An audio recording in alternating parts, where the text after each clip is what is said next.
your big break on TV. Look at the prime time, bitch.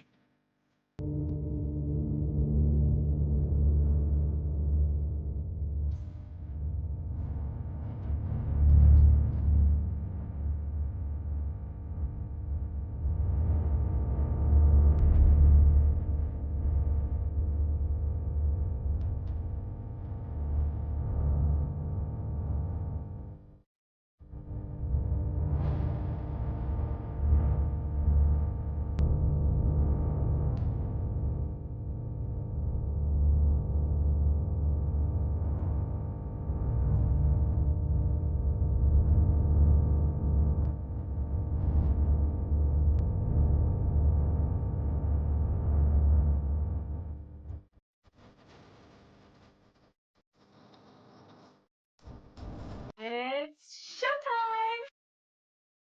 Take your best shot.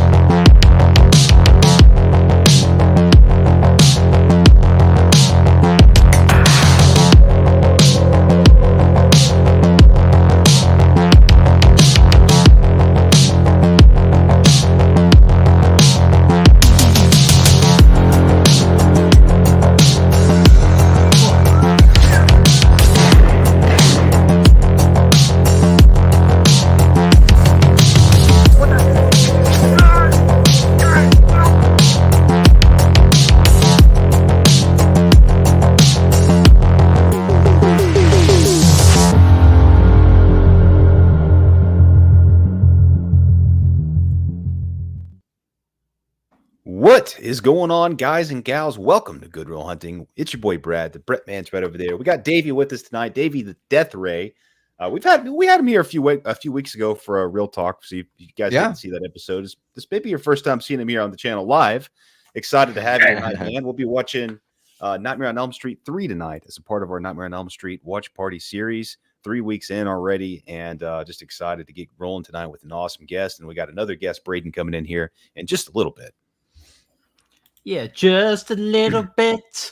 Just a little bit. Actually, there's no such thing as a song like that. But what's going on, everybody? Hopefully everybody's had a great week so far. We are that close to the weekend. And it's also Deadpool and Wolverine week too.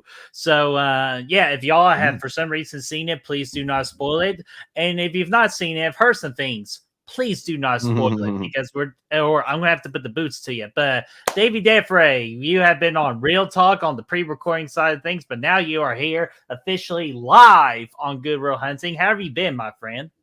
I have been great. Just keeping at it. It's great to see some familiar faces there in the chat.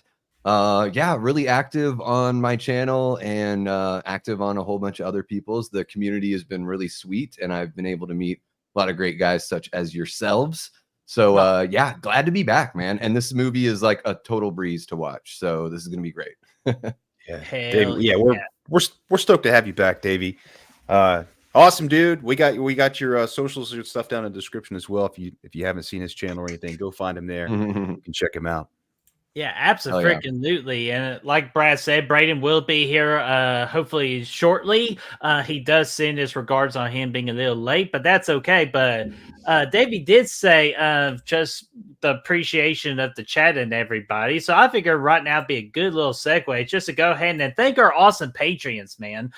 These are our patrons, the official backbone of this channel. So when you are having a horrible nightmare down in hell with Freddy Krueger, you can wake us up by buying us a nice alarm clock with all that Patreon money or whatever it takes to keep us awake. So if you want to keep us awake, the Patreon link is in the description down below. Click the link, select any tier to your heart's desire so you all could be a real hunter today. But just in case if you do not want to be, hey, I see Davey Deathray's on there. Guess we got rewarded a membership last week. But yeah, these are real hunters on the YouTube membership side of things. And right now, this is the absolute hottest ticket.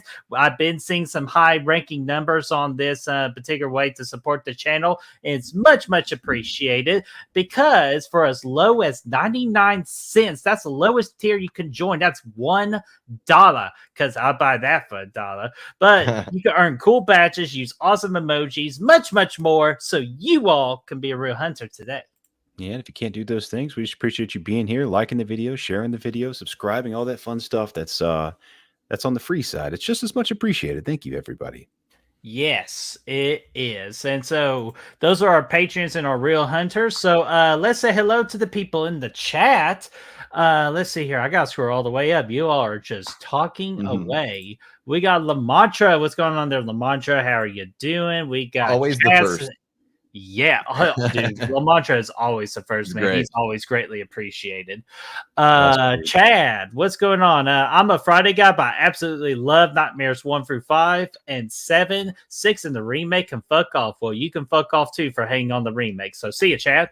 I'm with this guy. Eli, what's going on there? Eli, how are you doing? Eli, can I say something about Eli really quick? Sorry, guys. I don't mean to take anything over. You got, by the way, everyone in the chat, is there anyone on YouTube that's better at interacting with the live chat than the guys from Good Real Hunting? I don't think so. The way that you guys handle your chat, honestly, I know I joke around a lot. It's what I aspire to when I'm interacting with the chat. I think that building that community is awesome. And on that note, Eli just sent me, I'm going to make sure to not show his address here. I got this nice box from Eli that's got, he told me he was sending me a steel book of Halloween Ends.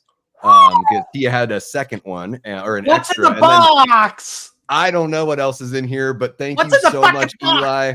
This is the first time I've ever seen Davey Deathray on a label there, so it's special. It feels great. That's really cool. That's awesome, man. Dude, Eli, you are the best, man. So that's awesome that you did something so nice to Davey Deathray, my friend. We got Raymond. What's going on there, Raymond? How are you doing? We got Brother Fluffs in the house. How are you doing? Chester will not be able to be here, but he wants us to enjoy the show. We absolutely will. And Chester, we hope you have a great night, my friend. We got the Hatchet Boys. What's going on? We got Brooke. What's going on there, Brooke? How are you doing? I'm not sure who this asshole is who's asking about Poppy and Sevilla soda pop. Like, fuck off. Let's see here. We got Tanis. What's going on there? Tanis, how are you doing? I will get to your super chat here in a memento. I promise. We got Stefan. What's going on there, Stefan? How are you doing? Hopefully all is going well. We got Gene. What's going on there, Gene? We got Blu-ray Addict fighting his addiction on Blu-rays. Hopefully you're waiting a good fight, sir. Let's see here. Who else we got in here? You all just chatting away. We got the sexy beast himself, Matt Fauci, which Matt Fauci and Davey Deathray had their debut episode on Monday for Start Bench Cut, their brand new show on their channels. So if you missed it, go watch the replay and check it out. Yeah. All right, let's see here. Love you, Fauci. Yeah, Fauci. Fenderhoff, what's going on there, Fenderhoff? How are you doing? Davey Deathray, don't know who that asshole is, so we're going to keep moving forward. And I'm just missing. I like that guy. Ashton, what's going on there, Ashton? How are you doing? We got Jamie Hart. How are you doing, Jamie Hart? Let me get the... Actually, I'm going to do a new tradition here. Every time Jamie Hart is in the chat, I'm just going to let those hearts appear. So, Jamie, all those hearts are for you. And your Apple shit, you got the... Ghost of Steve Jobs helping you out with emojis. It's amazing. Yeah. Well, you got to be able to manipulate your fingers in the right way, but it's there. The option is there. Yeah. Well, let's see here. We all got the ladies. Who we got here? We got Carbonite Dreams. This is, I believe, a follower of yours, Davey. So welcome to the Good Real Hunting family and our chat. So everybody knows what to do in the chat. Please make Carbonite Dreams. See, Brad knows how to do it too. Make Carbonite Dreams feel welcomed on the Good Real Hunting community. Welcome in, man. And there's Freddy Krueger himself. Welcome. Number one, this movie is prime time, bitch. So what's going on there, Toronto, Freddy? Hell yeah. It's going to be a good time, man. I think there's Mega Cat. What's going on there, Mega Cat? How are you?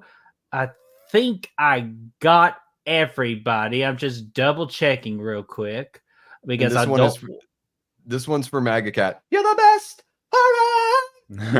Yeah. Keep it down. on. I saw that little chat there. Had to throw it out. I'll never pass up the opportunity to do a ridiculous falsetto. Oh, good. We'll hopefully have a few more opportunities tonight. And maybe you never know. You never know what opportunities could come up. Let's see here. I can't wait. I can't wait to show off my Freddy impression too. Welcome to prime time, bitch. Fun stuff. It's pretty good. Jamie, you are so welcome for all those hearts. And oh my gosh, look who we got here. Not Chad, I'm talking about. Chad, does he still burns when you pee? Dude, it always burns when I pee. But we got to bring on somebody else because he just surprised me there last minute. So we got to make it a 4-screen background because we're bringing on our last guest, Braden Timmons, baby. Heyo! What's going on, guys? Sorry that we're delayed because of me. Freaking work is keeping me and everything. So, dude, is that recruiting at Arizona State on NCAA football that hard of a job? Dude, absolutely it is. It's a full-time job for sure. We got to make sure we got the best in the business. You know, like I mean, you can't let anything slip through the cracks. Oh my gosh! Yeah. But man, Braden, we are glad to have you here. Davey, of course, we're glad to have you here. So what I'll do now is I'm going to go ahead and play the skit. It's about 6 minutes, and after skit, we'll play the movie, and then we'll show the numbers at a good resting point on this movie. Chad, what the hell now? Sorry, you're not Chad. Becky was on the phone with Des. Don't let him say work. Right, Chad, you're not supposed to give away baby, don't be mad at me. I gotta go do the stream. Come on. No, that's what I would sound like in that situation. No, Chad's just a shit stirrer, so we just don't mind him that much. Oh, he's great. And Herbert, what's going on there, Herbert? How are you doing? So without further ado, we are watching Dream Warriors tonight, but we figure we show you a different team. Not your traditional team with Patricia Arquette and Heather Langenkamp. We're going to talk about your real Dream Warriors, your boys, Good Real Hunting.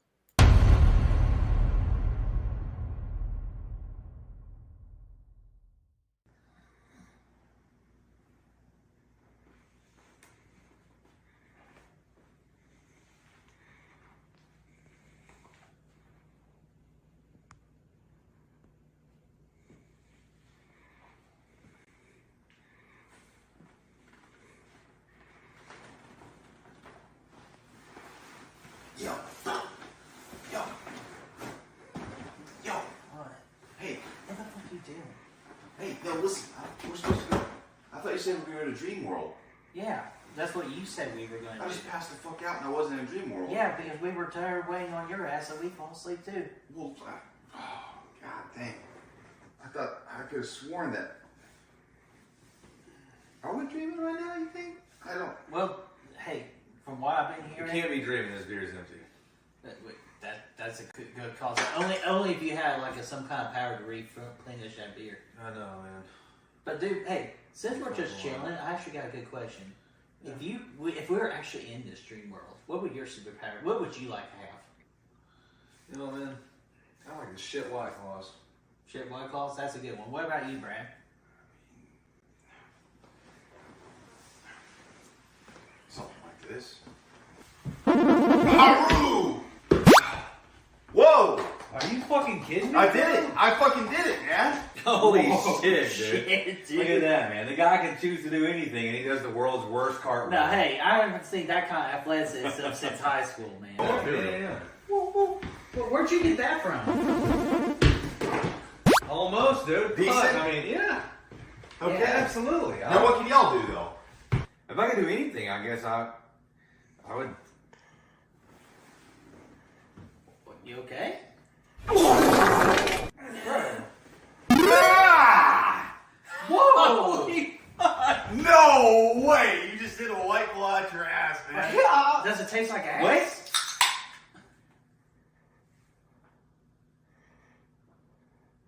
And? No, dude, it's a pineapple White Claw. Give me that shit. Holy shit, that's the most amazing power I I've just ever shit a seen. pineapple White Claw, bro. Could you do like strawberries and all the other shit too, you think? That's fucking awesome, man. Birdie, what about you, man? Come on. Try another. Oh, that's fucking awesome. Birdie, Huh? You got something in your back pocket? Because we gotta beat this fucking creepy ass fucking claw guy, man. Come up with something cool, man. What you don't want to know what I can do, it's gonna blow your freaking mind, or it will electrify you. What the fuck is this? A fucking brownie? Oh, bro. God. Yeah. What the fuck? Did you just freaking spawn a brownie out your fingertips? Yeah, It's a brownie? You got a brownie off your fingertip? Yeah. Hey, I gave you the armpits to the brownie at least. Hey man, this claw guy doesn't stand a fucking chance. Bro. Yeah. We got cartwheels, we got white claws, now we got brownies. Are you? No, fucking it's not just kidding me? brownies, dude. It could be any favorite food of mine of all. Like, what's your favorite ice cream? Probably like Bluebell, like vanilla, ruby, You know what? flow type shit. Oh, like an A&W. yeah, exactly. Are you talking about this?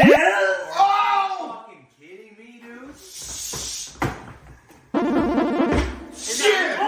Oh my goodness! That's fucking crazy, man. No way! I got one. No No, way! no. Oh god! Oh, what? You got more white claws in there? Oh, okay. That is freaking All right, crazy. serious though. Let's go kick this Save guy's it for later. ass. Let's kick his ass, man. Okay. First, let's get Let's some fucking ice go. cream. Okay, That's here you go. okay. Oh god! Hey, No where's way! Where's that? No way! Oh. He's fucking. Brownies? He's so gonna die first. Oh, definitely. Yeah. You kidding me? Cartwheels? Yeah. What we got? What a weird. Ah! Yeah, Let's fucking kill this guy, man. I think we got between the three of us, you can shit out shit and go, man. Let's beat his ass, man. It's gonna be good. Hey, keep the garage door open. I'm loosening up. Yeah. Jay's got it, dude. Yeah. I'll be ready to fucking. Well, you're still digging.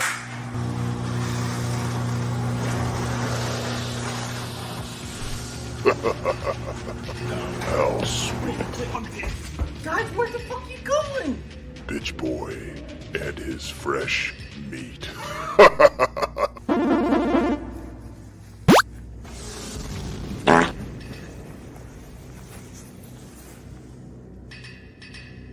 Oh, what happened? Did I break up the sausage fest? I understand that, but you know what? I'm not afraid. Come to Freddy, bitch. Time to die.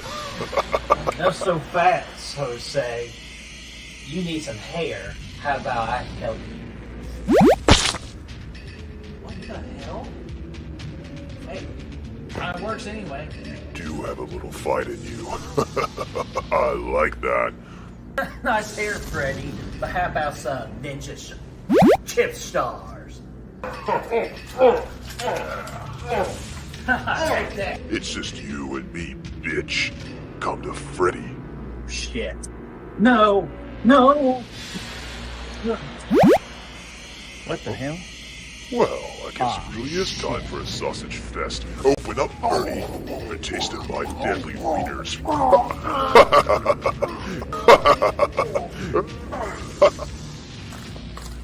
It's time to relish your final moments.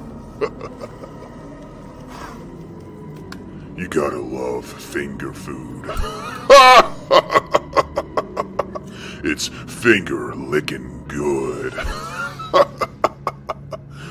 Bye-bye, bitch boy. The Dream Warriors. More like the Dream Bitches. I like a good edge, man. I like a good edge.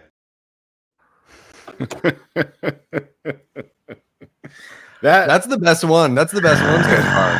Yeah, you Dude, guys have to outdo yourselves every time now. That's got to be the best skit. Absolutely, dude. The, Yeah. the dream bitches at the end literally had me freaking rolling. Brad, worked out. if we can on the YouTube side face when we release that skit, we have to see if we could get away with calling the title "Dream Bitches." You know, well, that's what we were. I'm surprised that one came together well. For all things considered, it was done at the very end of the day. We were all tired. We were all like, 6 Domino's pizzas deep. Feeling pretty bloated. But we got it. We got through it. And I think You feel bloated. I have to shove a fucking hot dog. I think my favorite part is with Brett. You walk up to the garage door, and somebody forgot to hit the button before. And I like that you just like walk up there and look at it like a character in a sim game. Like, what do I do? I love it. I love that. That was great. It's like Braden's probably getting nervous. He's like, damn, dude, these guys know how to direct some shit. We're encroaching. We're encroaching for sure, man. No, dude. Honestly, I thought that was really well put together, man. I think that it looks. I mean, I was laughing over here. So you guys are definitely the master of these skits, man. Because like you guys do this, and I watch them, believe it or not, and I'm like, I don't know if I'm that funny, dude. I don't know if I could freaking. I don't know if I could do this. Yeah. Well, And Brett that makes one it was possible. especially funny. Brett makes it possible because he's willing to do everything. I mean, he took a hot dog down the goal at that time, and you know he did. God, wait until part 5. That's all I gotta say. Wait till part 5. That's another one. Yeah. And now we know what all those 90-cent memberships are buying because you guys live in these gigantic mansions with like 17 cars out front. What's going on in Tennessee? This is wild. Oh, I know it. And there's White Claws coming out of it. I mean, you just don't know. Yeah, it all tastes the same as a regular White Claw, right? That's right. It's totally viable. Let me get this clock up here because I think after a skid and we're hopefully get some beers in or whatever we can find to drink to hydrate ourselves. I think it's time for some Dream Warriors here. So I am paused at 0 seconds if you guys are, and I will start the countdown when you all are ready. I'm ready, man. Hold on. Let me get it up. And Hatchet Boys, I got my bourbon right Thomas, here. I didn't forget about you. I'm going to get your super chat once the credits start rolling. And Brother Fluff, your 16-month membership shout out, I will get that as well. So it'll be one moment. All right. I'm ready whenever you guys are. Davey, you ready? Oh, yeah. All right. I'm going to start the countdown. And here we go. 5, 4, 3, 2, 1, and play. Oh, we're in business. Hell yeah. Let's see here. I'm still pissed they took these off of Netflix or whatever they were on. But anyway. Yeah, no kidding. New Line Cinema, right? Yeah, that's where I'm at. And another weather report. Oh, I love this real quick for Edgar Allan Poe. Sleep, those little slices of death. How I loathe them. Yeah. I like how when we get to part 6, it says something about sleeping bitches, or I can't remember what it says, but it's time to die. It says Freddy's bitch or something. I can't. It's some kind of fun line in part 6. It's gonna. I can't wait till 3 weeks to see what the hell kind of translation that was. I know bitch is in there somewhere. You know, the best part about Freddy's Dead is the Goo Goo Dolls song at the beginning of the movie. I'll just say that. Totally. I'm not even that big of a fan, but that's the bet. That's what's up right there. Little Inagata Davida there, about 2/3 the way through. Little Iron Butterfly. That's kind of nice. I mean, it's a good time, man.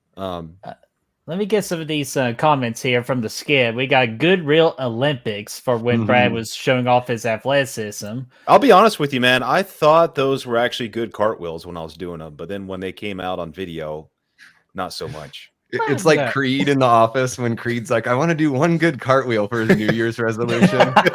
And it's like this it's like this 90-degree angle cartwheel or like the legs never really like go over 1.5 feet. Yeah. In my head, my legs were straight up in the air the entire time. I was like, dude, everybody's gonna be impressed with this. If it makes you feel any better, I was impressed, but I'm also 3 beers deep already, so you know. I mean, nice. See, I can always count on Braden being 3 beers deep. So my man, Chad says, like, I was sitting there, I was like, is that Simone Biles? Oh wait, no. It's well, Chad was so deeply disturbed with did he just fart a beer into assistance? Absolutely, Chris did. Of course, that would be his superpower, though. Technically, it's a White Claw, but yeah. Yeah, but whatever. That brings me to my next point. I saw Davey whip up some bourbon a minute ago. You said that was bourbon for real? We're about to find out where the bourbon is. So I got like one of those like bullet old fashions. It's like a pre-made thing because I had like 20 minutes to feed myself and get myself libations before the stream. So yeah, got like and then I put a little squirt in there to put a little sour. But I do the what's the pink? Like the cane sugar squirt. Okay, got you. It probably just looks pink because of my light. Like to me, it's so yellow, it's actually but it's okay. Got you. Yeah, gotcha. It looks like a squirt to me. I thought it was water at first, honestly. Like I was like, but that was just me. So my man's getting hydrated over here, dude. City water from Phoenix, dude. It is. I'm sure it was pretty active out where you're at last night, Braden. Dude, it's wait, what was going on last night? Was there a storm? Oh my God, it was crazy. I mean, I can see it out here, but I'm in the West Valley. For everyone in the chat, Braden and I live on the opposite side of the same city. Yeah. It was humid as heck this morning on my run. I was outside. I was running. I was just telling Des yesterday that I love the dry heat out here. It doesn't get too humid. Literally, I texted her on my run this morning. I was like, it is humid this morning. Yeah. Picked the wrong morning to run. Oh man. Let's see here. Okay. Before I get to the super chats, yo, Adrian, how you doing? Hopefully all is going well. Adrian. You know. We got Gary Rangel. What's going on there, Gary? How are you doing? And okay, super chat time. Atanas, I apologize for getting your super chat late, but here we go. $5 super chat. Thank you so much. I watched a first time watch action movie last night called Cobra 1986. Have you seen it before? I have not, but I have a great feeling that these gentlemen have seen Cobra before. Crime is a disease, and the only cure is Sylvester Stallone or something like that. Yeah, this is the movie he did instead of doing Beverly Hills Cop. Right? Because he wanted Beverly Hills Cop to be darker.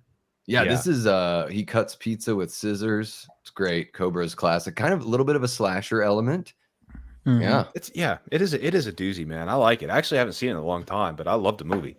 It's kind of a quintessential 80s movie as far as like 80s action movies are so well known for being over the top and like really pushing like the gore. Even something like RoboCop has like more gore than even these movies do.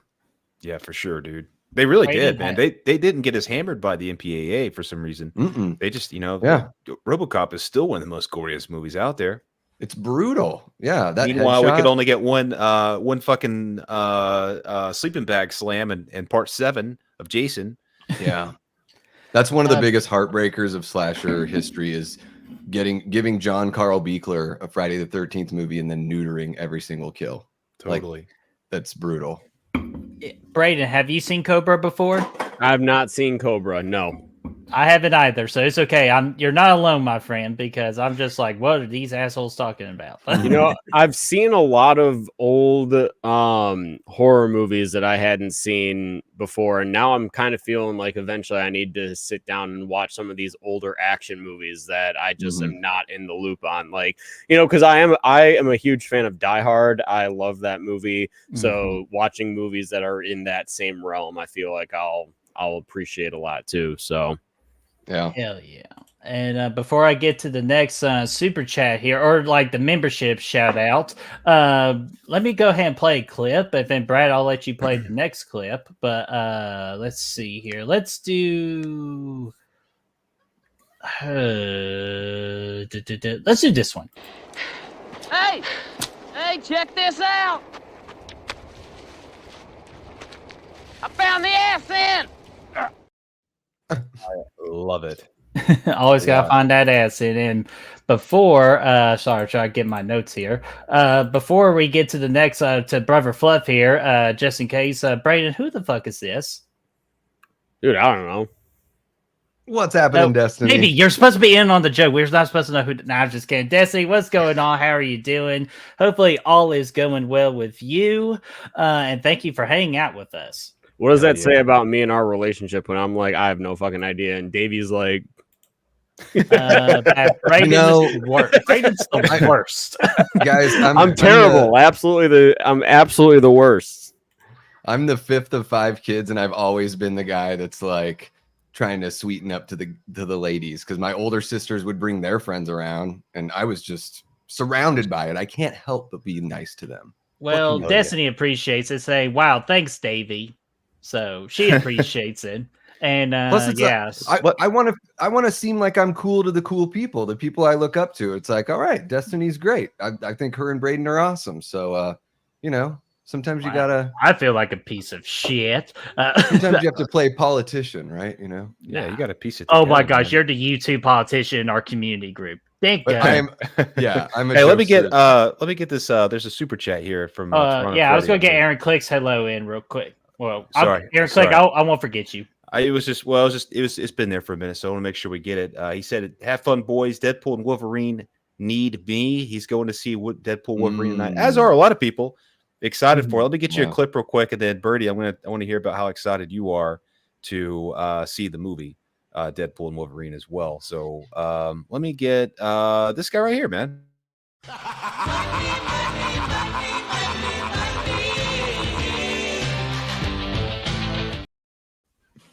Yeah. Everybody's got a price for the $1 Million Man.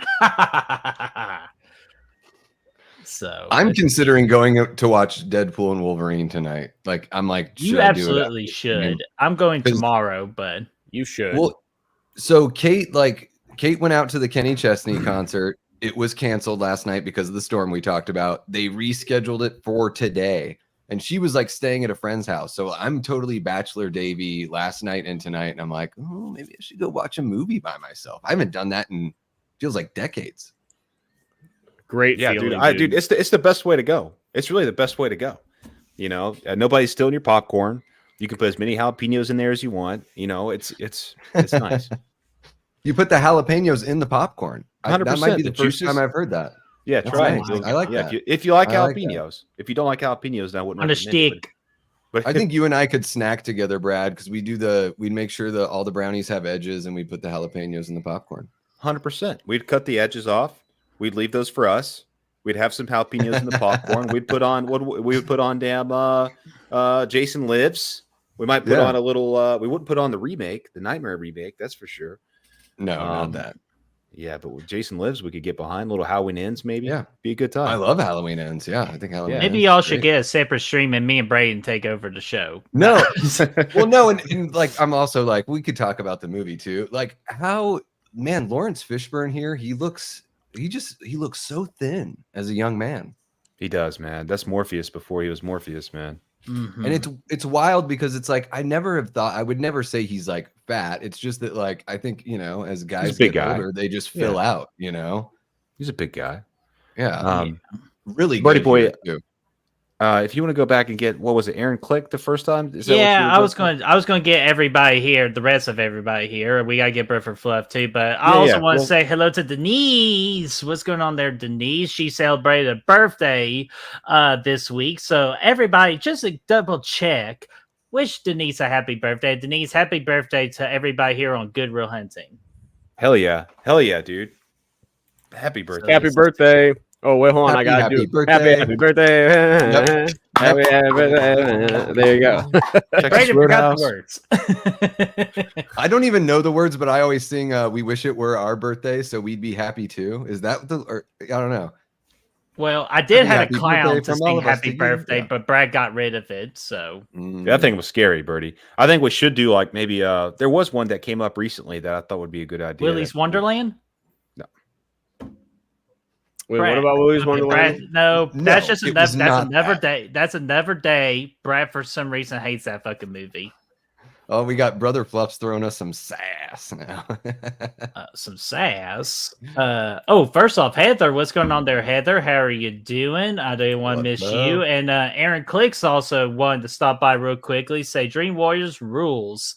Got to go see RHCP concert. Nice. They're about to start. Well, Aaron Click, thank you so much for hanging out with us. Yeah. Thanks so much. And enjoy the concert. Yeah, please enjoy the concert. And to finish off these comments real quick, we got Brotherfluff celebrating 16 months as a YouTube member. Thank you so much, Brotherfluff. That means the world to us. So let's play your super chat right here. He's so fluffy, I'm gonna die. It's so motherfucking fluffy! That shit fluffy as fuck! Hell yeah! Love it. Every time I love it. That's a great clip. Well, Brother Fluff got selected with his membership. So if I could learn how to shut off these comments. So if y'all want to join along and earn you a super chat clip, join tiers 2 and up, and you get to decide your own super chat clip. Yes. Okay. Yeah. Here we are, though. We've been in this movie for a minute. Yeah. We haven't talked about it much. Patricia Arquette, she's here. She's at this psychiatric hospital after the events of the movie. Freddy looked like she was trying to kill herself. No, Freddy made it look like she was trying to kill herself. Mom sent her to this hospital. She's here. We just got introduced to Heather Langenkamp as Nancy for the first time in the movie. She's back after the she skipped a second movie we're back in business, Birdie, and everybody else here. We're back in business.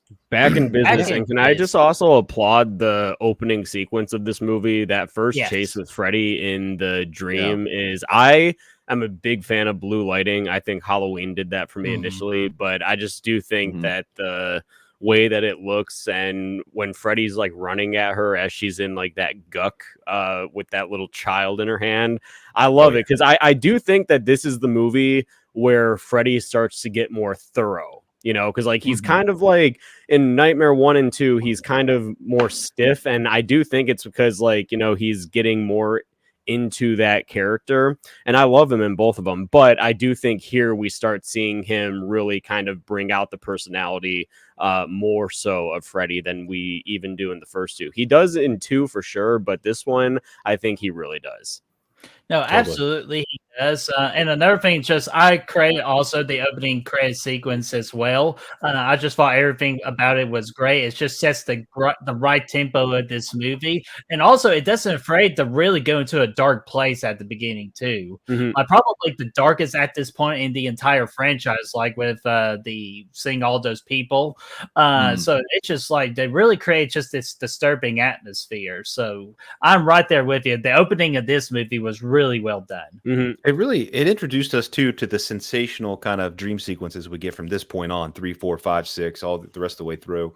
You know, it's one of the more like, you know, you had the fucking the sink handle like turning in the claws and stuff, and like all that stuff that we haven't really seen to that, you know, to that level yet. So yeah, I dig it a lot. And as far as Freddy goes, you're right, Braden.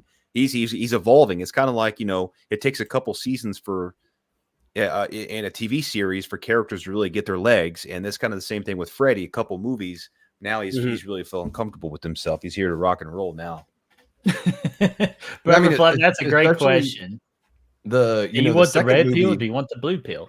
Oh, I know. I was like, how many? Like, I want to talk to Lawrence Fishburne and be like, so what was it like walking down a hallway in Dream Warriors? Because his first 2 scenes are just walking down a hallway, walking and talking. And like holding files. Prequel. Why does that blonde guy look like freaking Rudy? Like the Great Value version of Rudy? A little bit, yeah. I was trying to figure out who he looked like. I was like, is it a Corey Haim thing? Like, what's going on? I guess you know what you guys were saying about Freddy. It's like in the second movie, it's almost like a totally different take on Freddy. So it's like in this movie, he's back in the dream world, like physically in the dream world. That's where he's operating. Because the second movie, it feels like he doesn't really operate too much in the dream world. Once he starts like getting into Jesse's head, it's more about like rebirthing himself through Jesse more than like killing people in their dreams. So this is sort of like a return to form. And yeah, Braden, you're totally right. It's like Robert is like, now I can like stretch. Like I played this guy twice. Let's have a little fucking fun. You know, it's like we're in the mid 80s, like rock and roll. You know what I mean? It's yeah. I think that's why most people just love this. It's like the Dawn of the Dead, you know, the fan favorite, the kind of like comic booky, really fun feeling movie, and probably the easiest one to watch of the whole series. This is something we talked about last week, watching the second movie a little bit. That movie, you know, everybody kind of talks bad about it because it changes the rules up, it breaks the rules, it takes Freddy into new grounds, bringing him into the real world and stuff. And when you look at that as a grand scheme of the franchise, you're like, oh, that doesn't make any sense. That's an outlier. But at the time, there was only the first movie that came before it, and it seemed like maybe they were trying to give Freddy new abilities that we didn't know about yet, and trying to grow his character and grow his threat to, you know, people to not only be in the dream world. This movie takes it back to strictly being in the dreams. Do we think that that's a good thing? I mean, obviously it works out. I mean, everybody loves this movie, but in general, like, what does that do for 2, and what does it do for the rest of the franchise by not allowing Freddy out of that dream world again? That's the question I have for you guys. That is a good question. Dang. And I think that another thing that makes this movie a fan favorite as well, even probably more so than the second, is Heather Langenkamp is back. So, you know, she's not in the second one, as we discussed earlier, and her being in this one, I think, makes it more, I guess, feel like a true sequel to that first one. But I still enjoy, there's elements of Nightmare 2 that I still just very much enjoy a lot. That's called neck work, though. That bathroom scene with the high school coach gave me just nightmares alone when I was a kid. So Just a little bit of a What was it? nudity The nightmare or situation. the bare ass? It was the nudity. I think it was the nudity, man. The nudity.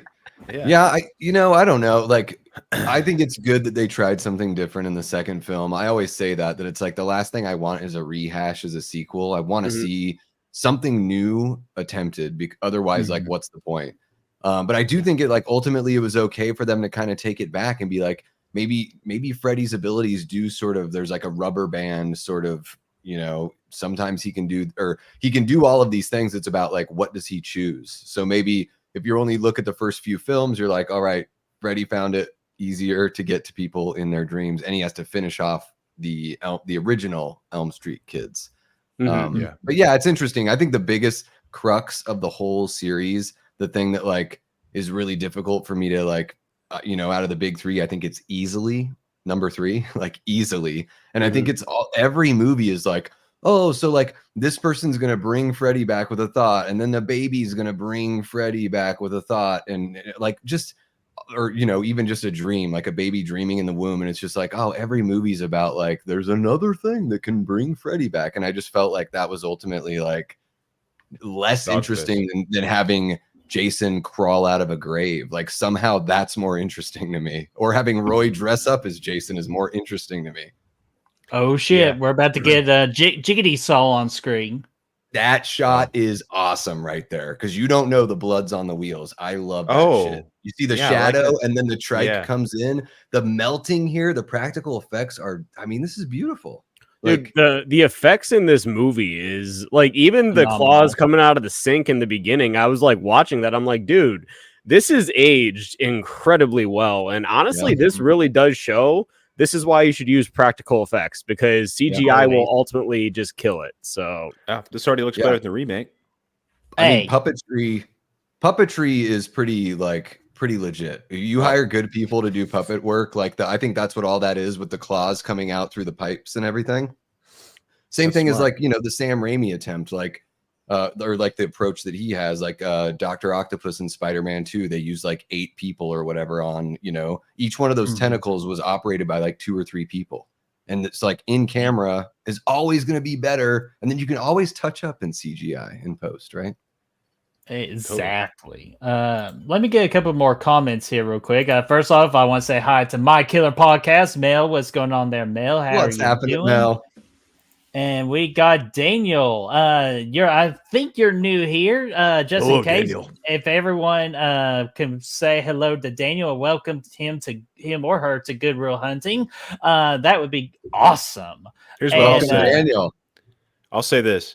Hello, you've reached Daniel's phone. He's unavailable right now, but from Salt 2. I don't. Sorry. Oh my gosh! But before that, real quick, we gotta talk about the penis. Because that's what a lot of people compare it to. Is at first glance, it was so pink. People say, "Is that a penis?" And then that's when they made them darker. Damn it, Birdie! This should have been our skit right here. But we didn't have the budget. Yeah, dude. Why didn't you guys actually put holes in your guys' walls for your guys' Because I didn't feel like fucking up my house after my freaking spare room had to be turned to a confetti room. Like, wait, you didn't have the budget to take your cock out? I'm just kidding. No, that's on OnlyFans. Because it just goes zip and then pull, right? It's like, you know what I mean?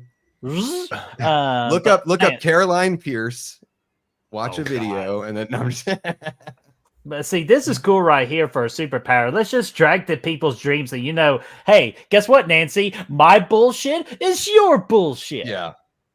And this is great. Dude. This shot here of her falling through, that's a really good, just being smart about the approach of the capturing, it doesn't have to, the effects can be really seamless. Now, I like the effect. I think the effect is sexy as hell. But what I don't, it's like, their physical bodies are still in the real world when they're dreaming. So I don't know where her body went, unless we're just watching her dream within her dream. I don't know. Oh, here or she was awake when she got out of the chair. Originally, she was asleep. Yeah, that's pretty cool. Yeah, and that's this. Like you said, this looks cool as hell. Still looks cool as hell. If this was like a movie made in the '90s, that CGI would be atrocious right now. I mean, atrocious. It would look like, remember that space scene in Twisters, Birdie? Or Twister, I should say, the first one. Damn right. Dude, don't give me some Twisters talk now. Yeah. Yeah, let's not. Everyone ready to hear the best sound that you guys are ever going to hear? Oh, yeah. You got a Miller High Life over there, dude? Of course. Well, I got a beer. I got a Zavia root beer because apparently my doctor says I can't drink caffeine anymore. So, if you do, wait, Bark the Zero doctor's doesn't putting have caffeine. Yeah, doctor's putting kibosh on that. I mean, Yeah, most root beers, Barks is the only root beer that has caffeine that I know of. And the zero Barks is version the doesn't only have one. well, no, Yeah. I mean like, so like I'm kind of screwed on Dr. Peppers and all that. This is supposed to be healthy soda, but you know, it tastes like shit. So. Well, Ain't what is no the such point thing, of brother. drinking soda if it's healthy? Like, Yeah. Well, doctor's orders. Sorry, I may have Davey, I didn't mean to cut you off. But yeah, and I know that. That's why I kind of quit the Twister talk because I know. Hopefully, you get to go see it this weekend. I like Twisters. So let's see. Anyway, Heather had the disaster movies never did much for me. I mean, they're fine. Like I think it's fun that they exist. I think like you always have to have like those kinds of movies in cinema. They're not quite my taste, but you know, I'm pumped when any movie does well because it's good for all the movies. All right, Davey, Braden, here's what we got. I always ask this when we get on these shows, and you know, we're a little bit late. Obviously, we've been watching the movie now for what, 20 minutes, 24 minutes. You guys got to pick your movie to come on for the Watch Party series. You guys picked Dream Warriors, obviously, because you're here. Probably had an early pick because this was probably a popular bet. But let's start with Davey. What made you pick Dream Warriors over anything else in the franchise? It's just so much fun. You know, like I said it earlier, it's really easy to watch. And to me, it's kind of the perfect blend of like, I mean, I would say the first movie is my favorite because I like the serious, darker tone of Freddy. Sure. He still jokes, but it's like mostly dark. I just think this is like a really good sweet spot. So while I may prefer New Nightmare to this one, ultimately, I think as far as like doing a watch along, like this is the one that I was like, I know I want to interact with folks in the chat and with you guys watching a movie just like this. So you like one and New Nightmare over this in your ranking? I would, yeah, cool. All right, nice. Before we get Braden, so I thought this was very interesting. The guy who did the score for Twin Peaks did the score for Dream Warriors. So nice. Hell yeah. So Braden, what about you, my friend? I was just excited to be here. Honestly, no, I'm obviously kidding. For the reason I picked this one is because this is my favorite sequel of the entire Nightmare on Elm Street franchise. And I think it goes hand in hand with what Davey was saying, that it's just a lot of fun. The opening alone is probably my favorite actual opening. I love the dream in this movie. And it stands out to me kind of like it stands out to me in Batman v Superman when how thorough Batman is. It stands out how thorough Freddy is, especially running towards our hero in this movie. And I think that overall this is just a really dang good time. And yeah. I agree with both you guys. Bretman, I know you just watched the franchise for the first time not that long ago, like just a handful of years ago. It was right around after like Halloween. Like you got me into Friday the 13th first, and I did Halloween because that was your favorite Halloween or your favorite movie of all time. And then I kind of like went to Freddy, like the Nightmare on Elm Street all by myself. And Dream Warriors, I had a blast with this movie. With the practical effects of this movie, with the hidden like big time cast members like freaking oh my gosh, Morpheus. I'm just gonna call him Morpheus. That's all I know him as. So Lawrence Fishburne. Fishburne, like, do you want the red pill? Do you want the blue pill? You only believe what you want to believe. But seeing Heather Langenkamp back is also great, even though we will talk about the unfortunacy of her at the end, towards the end of this movie. I feel like that's the only thing that really holds this movie back. But man, every time I watch this, though, I always have a great time with this movie. It's like 1 through 3, I have the best time with. Yeah. And so for me personally, I didn't see this movie until late either. I grew up with, like I told whoever we were on, I can't remember if it was last week or 2 weeks ago, but I kind of grew up with Freddy's Dead, like in this franchise, because that's just what came out when I was, when I was born and stuff, and that was the newest thing to watch, and that's just what I had. I had that. I had probably the first one, and I had 4 and 5, and that was the ones that I kind of really grew up with. And so I didn't see this until, I'd already seen New Nightmare. I just remember at one point, I was probably like in high school. The Circuit City was closing down, I think, if that tells you anything about the year it was. I don't know. But I went over there. I got all the Halloween, or I saw all the Halloweens, but I got all the Nightmares and all the Friday the 13th that I haven't seen yet. This was one of them. And so I watched it. So it was kind of late to the game for me, but I've always liked it. I don't think I'm as high on it as a lot of people are for whatever reason, probably because I watched it so late. I don't know. But it's a fun time for sure. It's one of the better, most balanced versions of Freddy in the franchise for sure. A lot of good kills. The characters are a lot of fun. You get a lot of good characters here.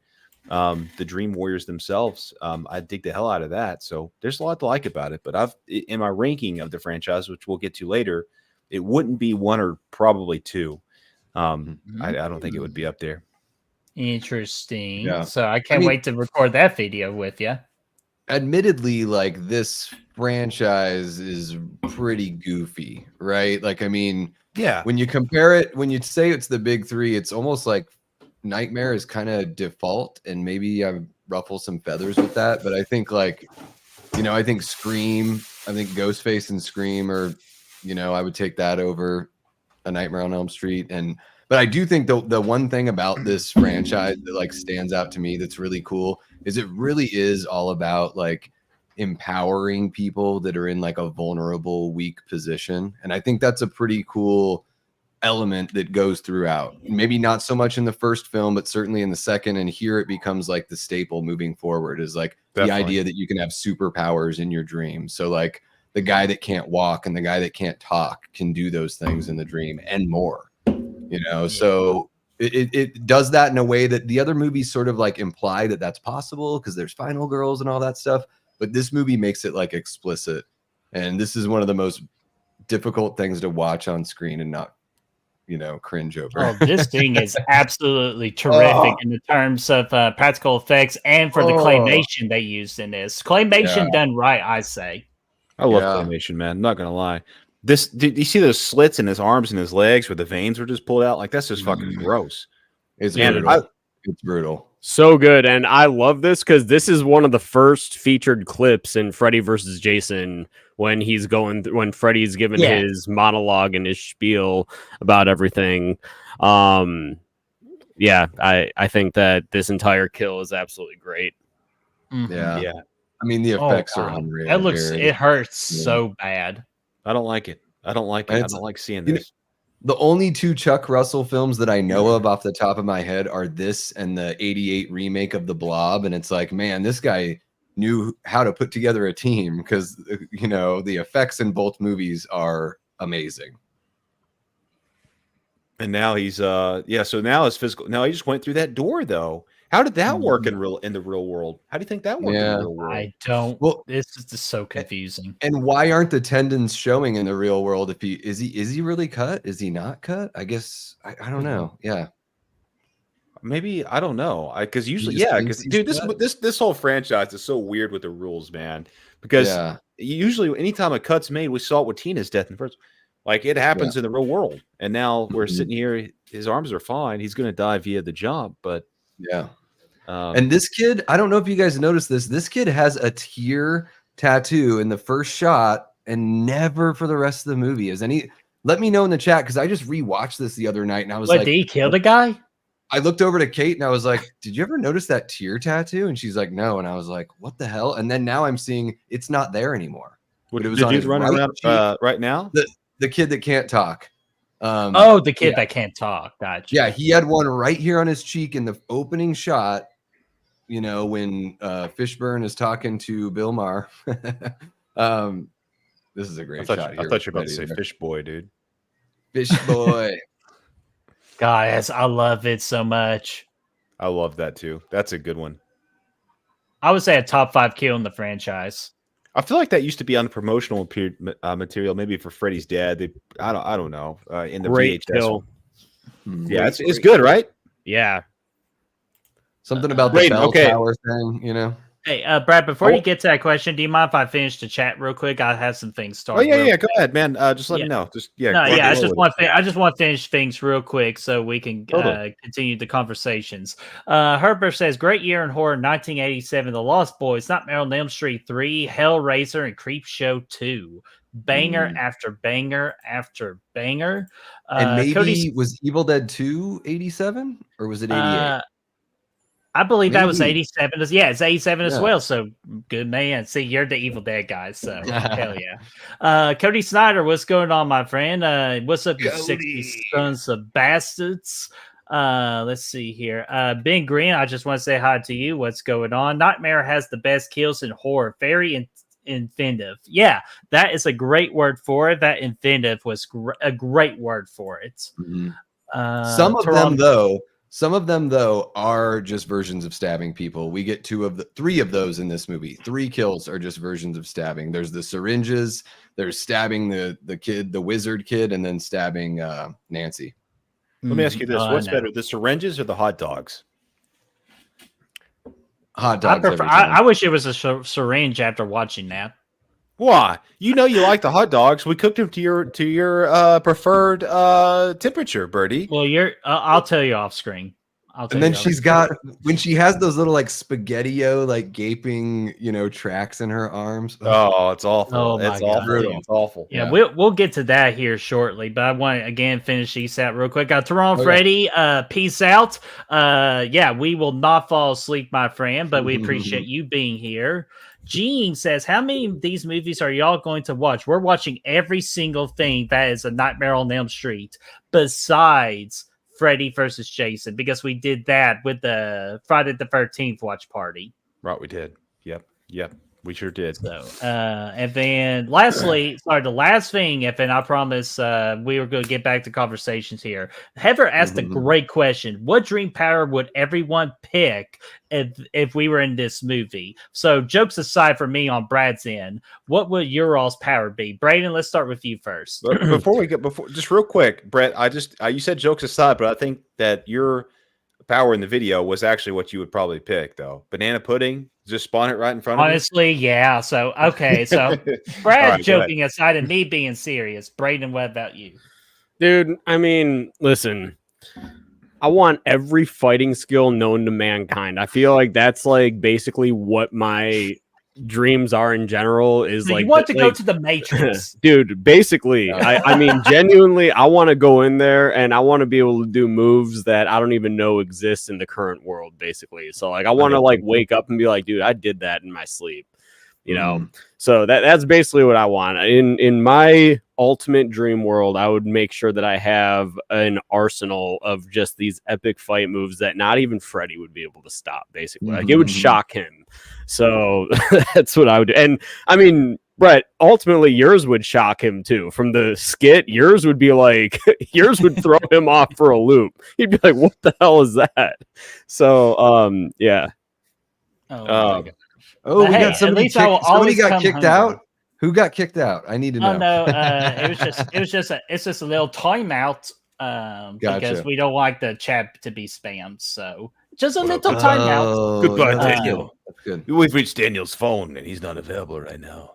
But Daniel, God Almighty, Davey.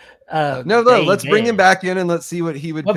What about your power? What would your power be? So I also don't like to pay any attention to them. So no, it's fine. This one is easy for me. I would take Wolverine's healing factor.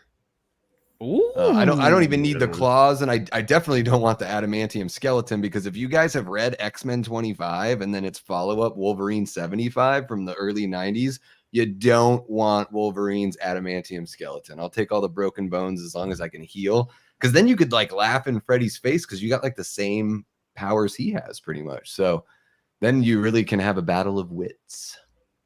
But like I said in the chat earlier, I'd also like to be able to beat Dracula in the original Castlevania on NES. That would be great. That would be a cool dream power. I didn't see that. I thought that was I can get to Dracula, and then he beats me like I actually tried to fight Dracula in real life. Oh, man. What about this fucking creep right here? This guy's an asshole. This guy's a total asshole. Put Freddy's glove up his ass. Yeah, with the racer in first. He's skeezing around with the nurse that the kid that can't talk likes. He's smoking a cigarette, which is just the most 80s thing. Like, yeah, you smoke anywhere. It's like, yeah, in the 80s, man, all bets are planes. You know, dude, I'm old enough to remember people smoking on planes. I was born in 82, and like in 87 through the early 90s, flying in planes, people smoking. And even as a 5-year-old, I was like, that shit don't make sense. Yeah, we're breathing the same air. 100%. I mean, I was a little younger, but my first flight plane, yeah, it was all there. But the cars were all made for smoking. You know, you had the cigarette lighter, the ashtrays, all that crazy stuff. Yeah, so. But I feel for this girl right here because like this has been me all week because apparently my doctor told me to no longer nap in the evening. No, to not nap in the evening. And just her just struggling to stay awake. That's pretty much been me all week. I've been struggling so hard not to take a nap. And so far, I'm a perfect 4 for 4 this week. Hey, that's what you want to do if you want to recruit better. That and 8 hours of sleep. I've done everything 4 for 4 this week. So far, I'm winning.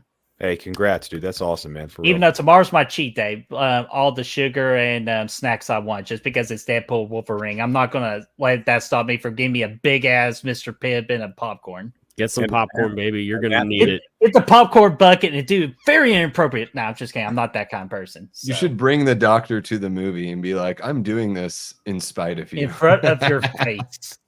Yeah. You make me drink this because this is awful. I'm starting to get used to this drink, but it is at first dreadful. Just drink the zero version of Barks, man. You'll come around, dude. You'll come around. Zero. This poor girl gets her head stuck into a damn TV. Okay, yeah, we gotta acknowledge one of the probably the most famous thing in Freddy and Nightmare on Elm Street history right here. This is always confused. This TV looks fake as fuck, by the way. But well, this is officially like that brings this makes Freddy. This is what this does. Well, it's just like the speakers, like the box and stuff was all vacant. But no, this was a cool ass kill. Oh, the practical effect.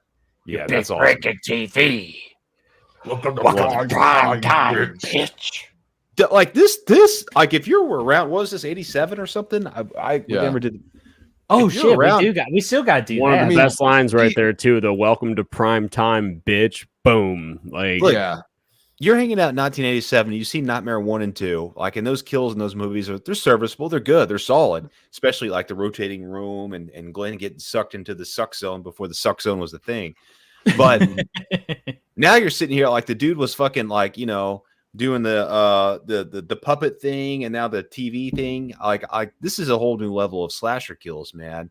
And it's only the beginning for this franchise, which really even no matter what you think of 4, 5, 6, the kills, some of the kills there are fantastic.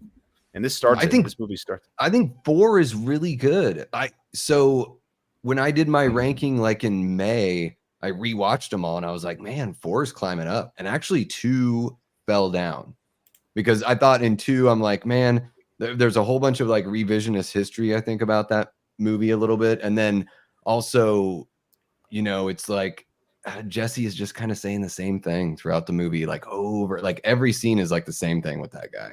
So like I sort of like that one fell a couple spots. And then 4, I was like, man, I actually really like this extension of the Dream Warriors story, you know? I like 4 a lot. I like 4. Yeah. That's always been one of my faves. We do that next week with that horror couple. And that skit, dude, for next week, Brett. I can't wait to see how that one turns. Oh, that's going to be a lot of fun, dude. Yeah, I love that one. Oh, dude. Hello. We got the horror show channel. What's going on there? I believe I saw in the chat is Cecil. So hopefully I am saying that correctly. Cecil, what's going on? Cecil? Hopefully all is going well. And thank you for hanging out with us in the stream. A big fan of your channel, my friend. Yeah, and of course, hey, appropriate. He's here. Dylan's New Nightmare. Yeah, fantastic. We're watching some Freddy tonight. That fantastic stuff, man. I love to see it. Dude, hey, if we got an extra week, I think we should maybe throw that in there when we get a chance. Not opposed. Actually, that's a great idea. That's a great idea. You know what? Yeah, we can't end it on the remake. I'm sorry. I know I'm supposed to defend the remake, but we can't end this series on the remake. So, Cecil, even if you want to be on it, like as a special guest to talk about your movie, we would love to have hit us up. Yeah, hit us up. Even if Dave McCrae wants to come in too, that'd be great too. I'm actually going to contact you after the show's over. Yeah, that'd be great. I think that that particular fan film, fantastic, and what they were able to do with Freddy there and that thing, absolutely outstanding, man. Yeah, absolutely. And let's see here. Who else? Jorge Heather. Brett, why is your doctor such a buzzkill? Actually, he's not. I know I've been joking, but he actually went to high school with me and Brad, and he's a really great dude. So I really took what he told me to heart, and that's why I'm trying to make some changes.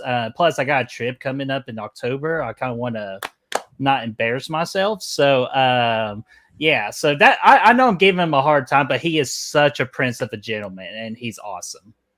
Yeah. Hey, making good decisions for your health is always a good idea. Like I think like it was sometimes, a long time coming though. Well, and it's one of those things where it's like, dude, it's not really about like the way you look. It's about like keeping you around longer. And if keeping you around longer changes the way you look in a positive way, then that's cool too. But it's not just about like, it's not like, hey, go get an eating disorder so you look this way. It's like, no, make healthy changes. Like, and here's another thing too. Like, imagine if I'm for some reason gone, I gotta leave this guy with the freaking channel. Like, he ain't gonna survive. He would never. Ghostface would never fucking run it. He would never be able to run it. Oh, you're pointing at me. Oh. Okay. Oh, he would be eating. We are going to get to that line with the skit next week. So that's your hint for next week. We had to include that line. I can picture Brad sitting there crying, eating a bunch of edges of brownies. Oh, dude, I would have so many edges. Dude, I'd have so many edges. No, this I miss Birdie Boy. I miss him. Funeral. You would eat it at my funeral on top of my grave, and the crumbs land on my tombstone. I'd be shoving all the centerpieces in there, and I would keep all the edges. And which win-win? You'd be happy. I'd be happy. So yeah, I think that's exactly how that would go. That's a good point.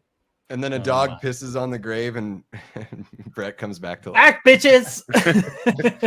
We didn't have too. Brady, permission. When you die, can I pee on you to see if it works? Fuck no. But unfortunately, we did not have the budget to have a free dog set on fire, and plus we didn't want PETA to come down our throats, so we decided to leave that bit out of the skit. We never want PETA to come down our throats, Bertie. No, we definitely don't know what. Hey, other people. I would like to have a panini, but not PETA. Yeah, but not PETA. Fuck PETA. But Chad, especially on that Twisters premiere, fuck PETA. But Chad, what's going on there? $2 super chat. Thank you so much, my friend. Say, I would love, or what I would love. God, I can't talk. What I would give to smoke a blunt on a flight. Is that because so you could get high? Get it? Because Brett, get out of here. You're fired from the stream. All right, bye. Bye-bye, bitch boy. Oh, crap. I accidentally shut off the clock. Well, sorry about that. So, clock. No. What I meant to do was this. Oh. Goodbye, Bertie. That was my favorite still from the Scream skits. Oh, you have a brother. But anyways, Chad, let's get your super chat clip since you are a member. And you are God. I killed my friend, you motherfucker!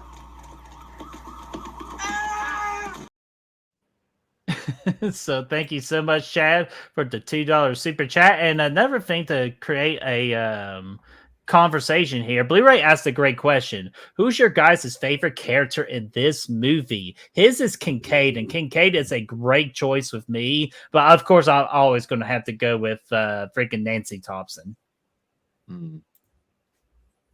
Kincaid, I do like Kincaid is fun. No, I was just saying Kincaid is fun. You go ahead. I think Kincaid is fun, but no, I like Neil here. I like Neil. I always like Neil. I always thought he was the Neil from the Santa Claus, but it's a different Neil. He does look like that. I'm not gonna lie. If they played relatives in a movie, I would buy that they were actually related in real life. They're both psychiatrists too. No, but I love Kincaid as well. I just think that he's hilarious, and like when he has that moment a few scenes ago where he was talking to the doctor, he's like, "Lady, why don't you stop trying to blow smoke up my ass or whatever?" Like, and he's just a great character all around. So, dude, especially especially his story, like the actor's story of Ken, his story about Part 4, and I'll even repeat this again for Part 4. Where all of his buddies knew he was going to be in that movie, and they're like, "Oh, I can't wait to see your movie." It's like, just watch about 10 minutes, so we're good. Joey's I love to get in there with the nurse, man. Dude, with that tear tattoo, he's like, that's what the tears are for. They're not for murders. They're for getting down with the chicks, man. So yeah, but he doesn't have it's so bizarre. Like they put it on his face for one scene. It's so anyways, Kincaid's line when they're doing group at the a few scenes ago, I think that's the same scene you were talking about, Braden, where they're like, some of these nightmares can be caused by like sexual repression. And he's like, great. So now it's my dick trying to kill me. Like that is awesome. I felt the same way, but for totally different reasons, Kincaid. So I'm right there with you. I like Kincaid a lot. Right before things get down to the nitty gritty, Brad, I am so happy this particular person is in the chat right now because they were on the chat during Back from the Dead this past Sunday, and we always have a great time with it. Sergeant Shitty Pickle is in the chat. What's going on there, Shitty? I'll be honest with you, the best name in the YouTube game right now. He's got a good picture too. Look at that picture. Look at that picture, dude. It's got to be it's Pickle Red. It's got a hat full of shit. But it's Shit Pickle from the Angry Video Game Nerd from Cinemassacre, right? And he says this movie is anything but shitty. I agree, man. I mean, it's a good movie. It's a good movie, and we're sitting here. Joey's over there getting, about to get some. At least he thinks he is. The rest of the Dream Warriors are coming up with their powers right now. Look, here's the cartwheel. Brad, here's your cartwheel.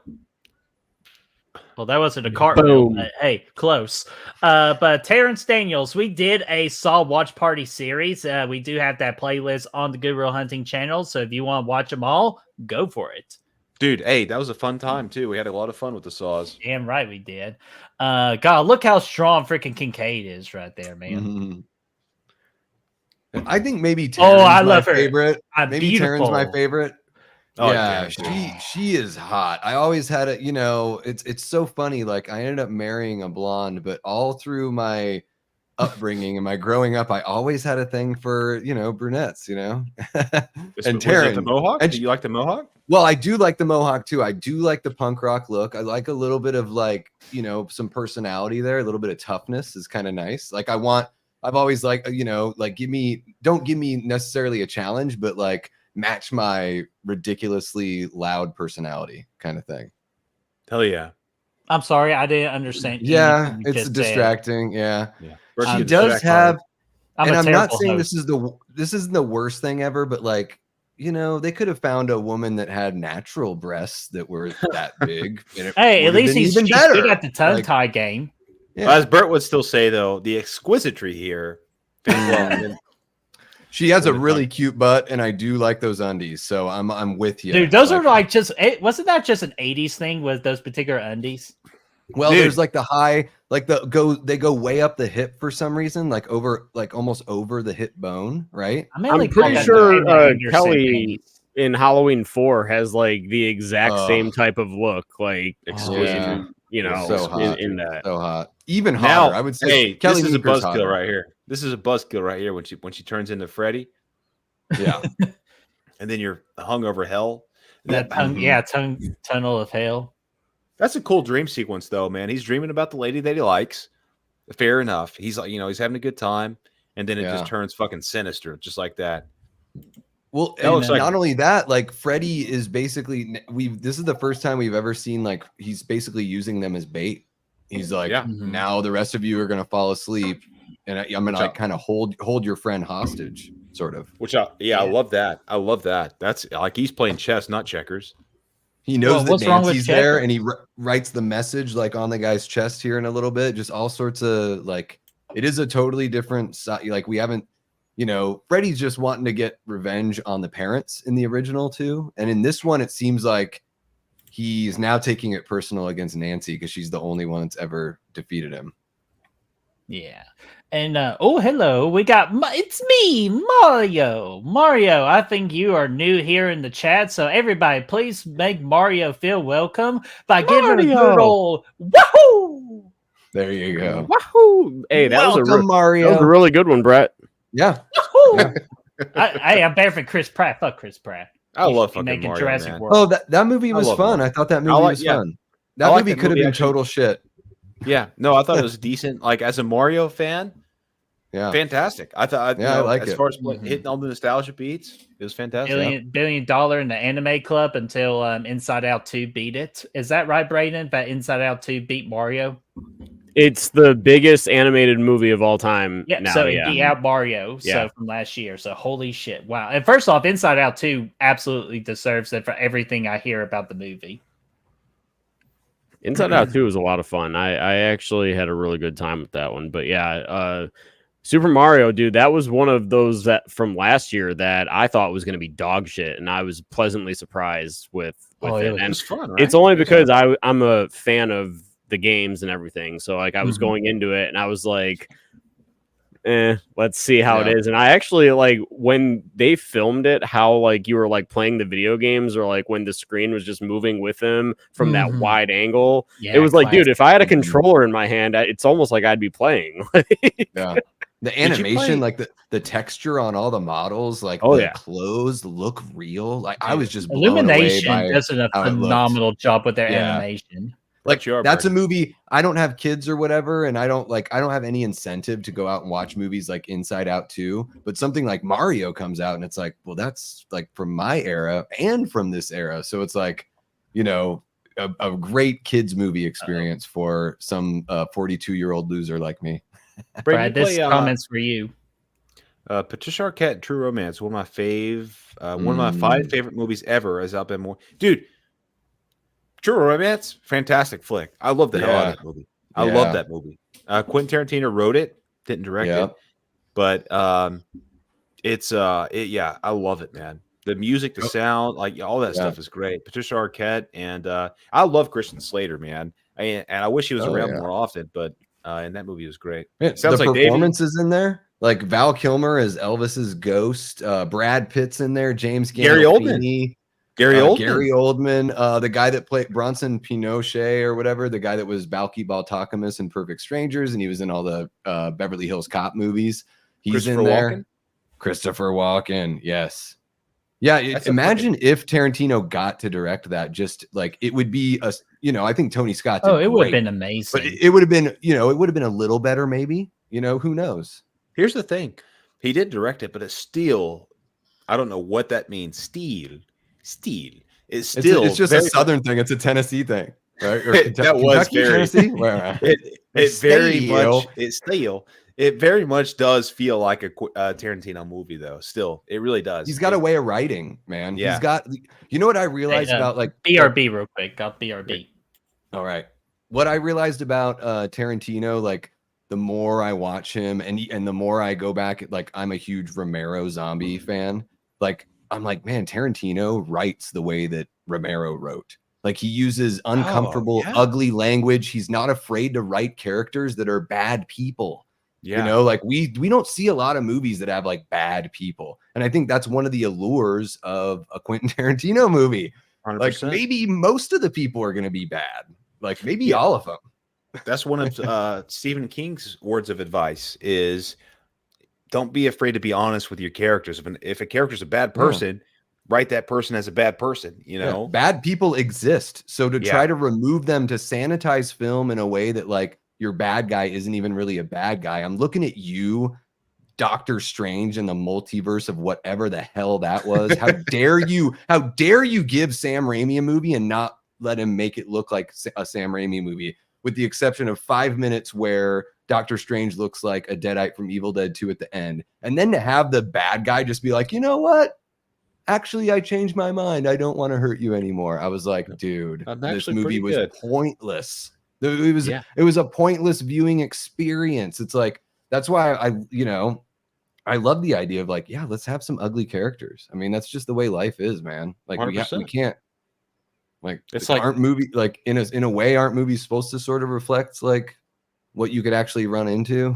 There's that line because a lot of people may see a bad character, be like, oh, this director's crossing lines, but it's not the director or the writer, it's the character. They're not saying that this is okay. They're just saying like this is what a bad guy looks like. You know, Yeah, like, and then watch at absolutely. the end of the movie, like Rhodes from Day of the Dead is one of the greatest villains of all time.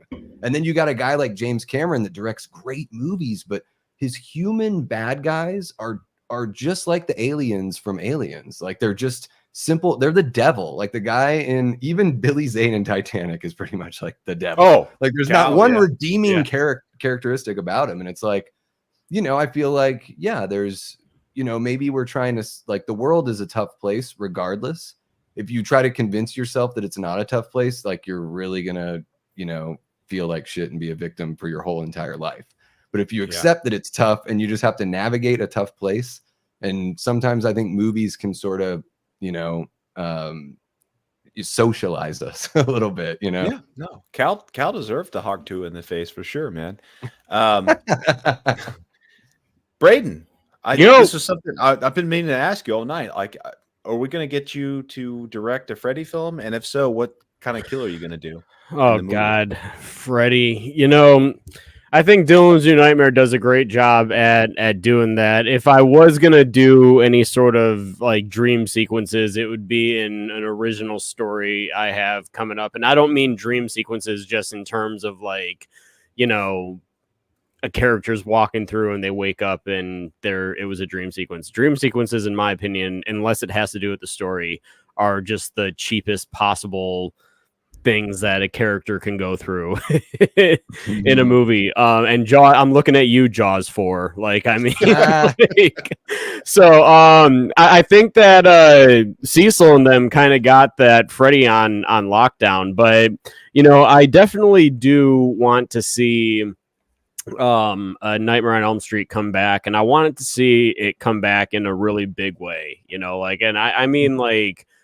2010 had a really good box office the first weekend, but I'm sure everyone like me walked out, and I was only in 8th grade at that time, and I walked out and I hated it. Like, you know, like as a kid, you'd think that, oh yeah, like, you know, you'd see it, but around 8th grade is kind of like when you start developing, you're reading more, you're writing more actively. So you're watching it. And I was just like, what the, like, I went with my dad and one of my friends, and we all hated it. And I would love to see Freddy come back. And I love the opening kill of Nightmare. I'd like to see a more drawn out version of something kind of like that for an opening, because I do really like the opening for Nightmare on Elm Street, the remake. So I'd probably do a longer version of that, maybe have the character go through a little bit more in the beginning, and maybe give him even a little bit more of a backstory for the characters to do some research for throughout the course of what I'm setting up. I love setup, so if it was in the opening of the movie, it would be for a reason for sure.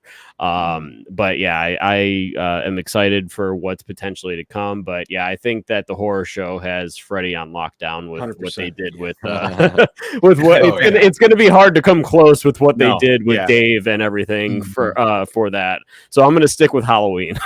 So yeah, you think about like a Friday or a Nightmare on Elm Street fan film, you're like, oh, that's going to be cheesy. That's going to look bad. It's going to basically look like our skits, like Freddy with his $25 mask. You know, he's right there running. You know, but no, they pulled it off, man. They had the makeup, like that. They pulled the shit out of that off. Brad, exactly. Real quick, what's the timestamp?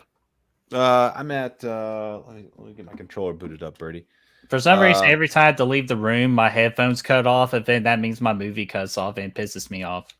We're at 101, 39, 40, 48. No, 40, 42. Sorry. Okay, I'm about 2 seconds behind. We're at the part where the legendary John Saxon's on screen. Exactly. Oh my God, this guy's amazing. Dude, I love John Saxon. John Saxon being a cop in a horror movie, I'll take all that you got. That's key. Dude, we got him being a cop in a horror movie, like 2 horror movies. He was the cop, and three. And then also he was a kung fu master with freaking Bruce Lee. Like, what can this man not do? Yeah, he's great. He's got an awesome face, very expressive. Like, you know, I imagine everyone in the chat seen the movie before. So, you know, at the end when it's basically Freddy acting like the dad, I felt like Saxon did some really interesting facial acting that I had never noticed before, where I was like, man, he's really putting in the work. Like that's one of my favorite things about watching movies is just like really seeing when people are being like students of what they do, whether it's behind the camera or in front of. It's really fun to kind of see, you know, the tricks they have that you don't really notice when you're a kid. You're just watching a movie for the excitement of the story. It's fun to go back and be like, oh, like what makes this person a good actor? Hey, or a good he's drinking Miller High Life. Hell yeah. That's right. Oh shit, dude. And Brad, what are you drinking in the Alaskan mug? What's that you have in the Alaskan How did you know this mug? was Alaska? Oh, because it says I saw it. Yeah. This is from my hometown. This is well, I picked up Voodoo Ranger Imperial IPA. Gotcha. But That's a no, good one. I love Skagway Brewing Company. Well, no, Alaskan is yeah. It's in yeah, that's my spot. This is my favorite mug, by the way, man. I think it's fantastic. Gorgeous. Well, fine. I thought your freaking wedding present. That's not a mug. That's a whiskey glass. This is a beer mug. Okay, I was about to say, make me feel like a piece of shit over here.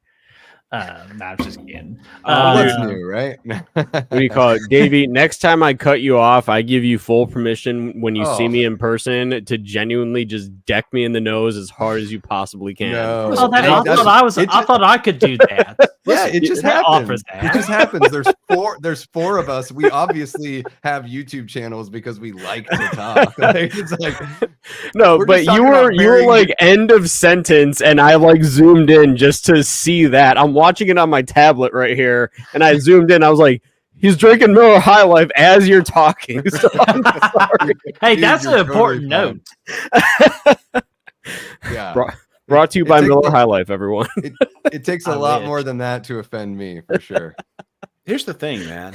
You guys live in the same town. Y'all need to be at Applebee's together on the weekends, man. We definitely could. Sipping on those collar margaritas, those 50-cent mozzarella sticks. Like, come on. Yeah. Absolutely, we could. I'm shocked that we don't more. I'm shocked that the horror of the high desert lads don't do it more. Yeah. Well, and I was going to say, when Cecil was in the chat earlier, we're doing that again this Saturday. We have it's like a monthly little live show that we do called Horror from the High Desert. And it's four of us that are out here in Phoenix. Well, we're talking about horror movies that take place in the snow. Yeah, because we did the first episode was talking about the desert, and now we're flipping that, and we're doing snow horror. Yeah. Do you guys get snow in Arizona, like ever? Brad, up in what the hell Sedona area, up north, Flagstaff? Yeah, they get it. Oh, what about you guys though? No, oh man, I don't think it's ever snowed in Phoenix. I've only lived here for a handful of years, but I can't imagine.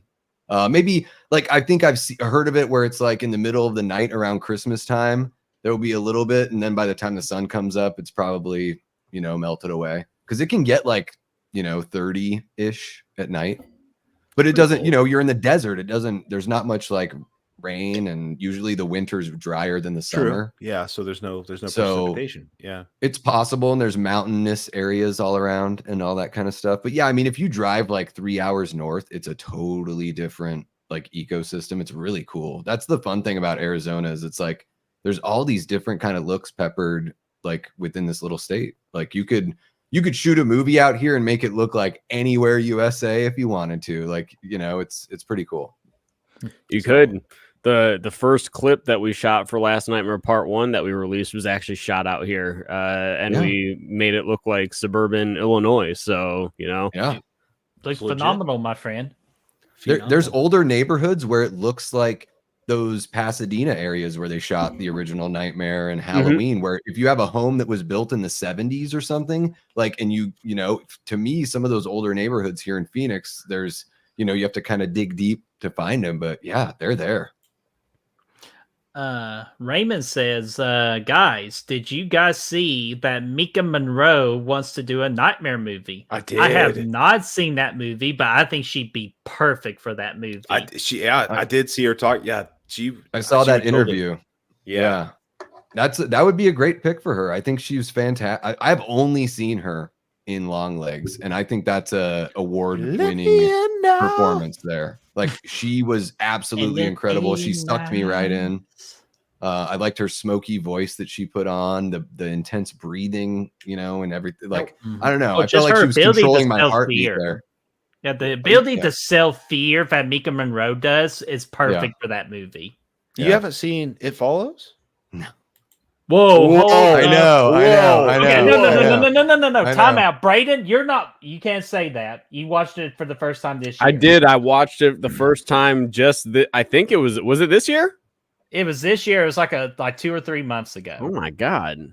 It wasn't. It was earlier this year. I think it was like, you know what? You keep talking. I'm gonna look at my letterbox and see when I logged it. Yeah, I was like, I can't remember offhand. I could have sworn it was like 2 or 3 months ago because I even told you, like, Braden, holy shit, you haven't seen this movie?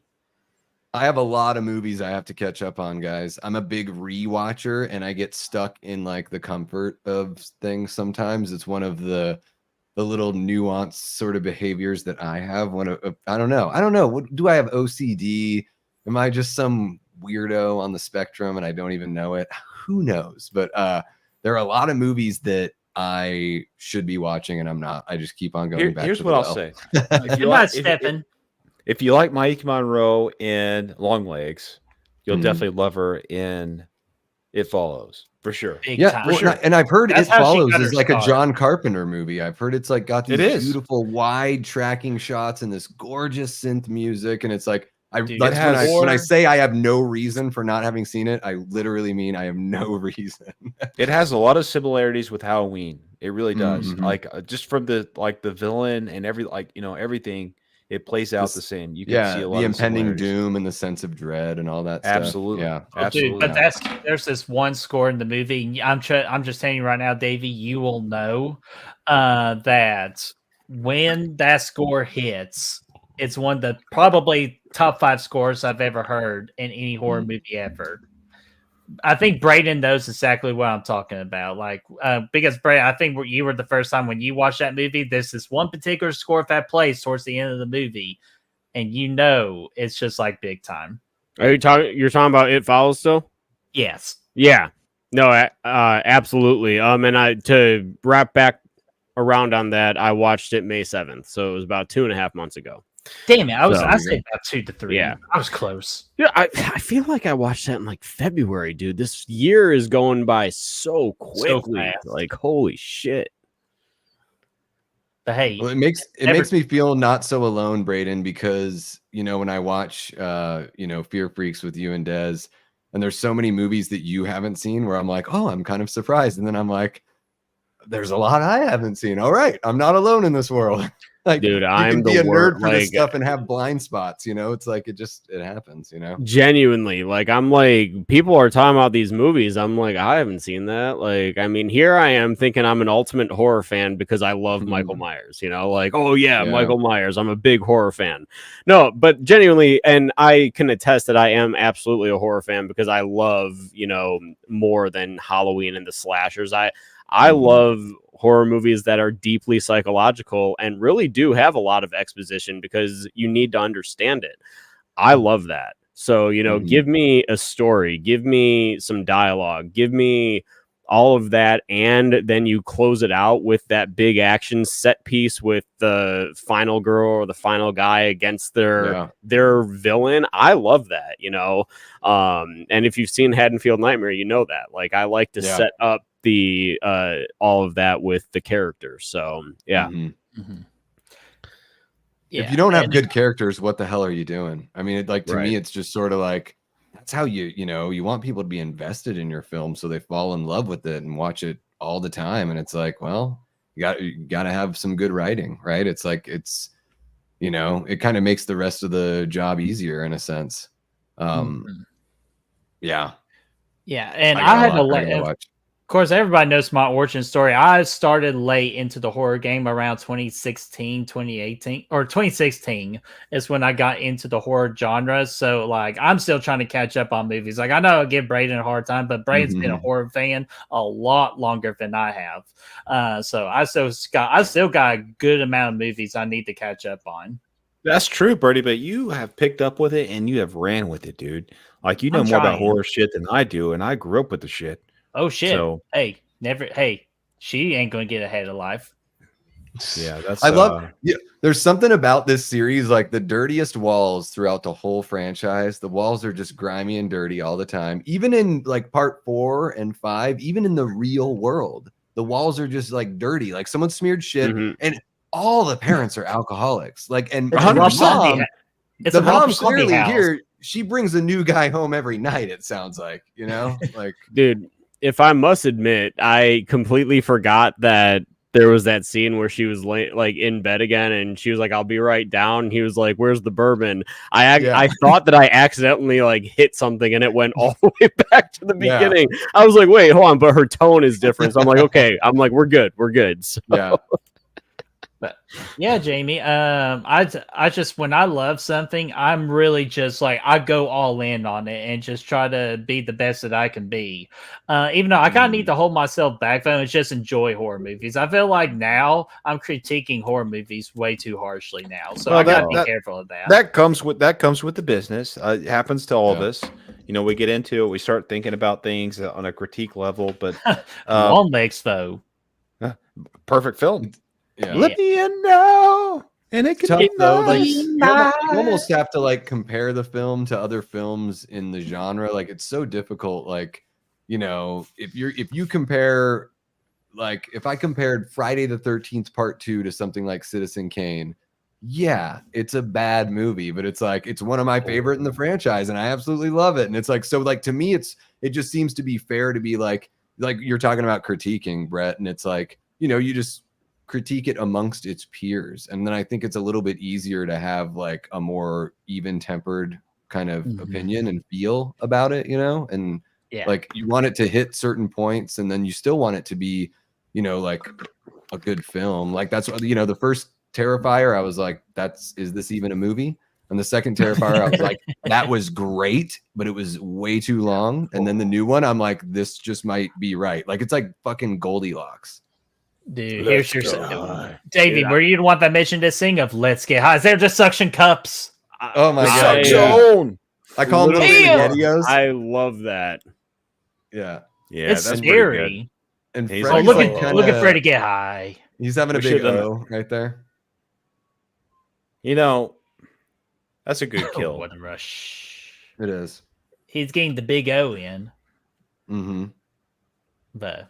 Yeah, I didn't want you to miss that part because I love that scene too. Of Let's Get High, Brad. That should have been the thing of Let's Get High, if it'd be hot dog. Like that's what I kept trying to think of something that rhymes with high with hot dogs, but I couldn't. So I said taste my wiener, and that's what, you know, that's what we came up with. Taste my wiener. Let's get high. They almost sound the same. Well, you could have done this. Ask me about my God, I love that movie. Accepted. If y'all don't know that line, Accepted's fun. I haven't seen it in a long time, but that's a fun one.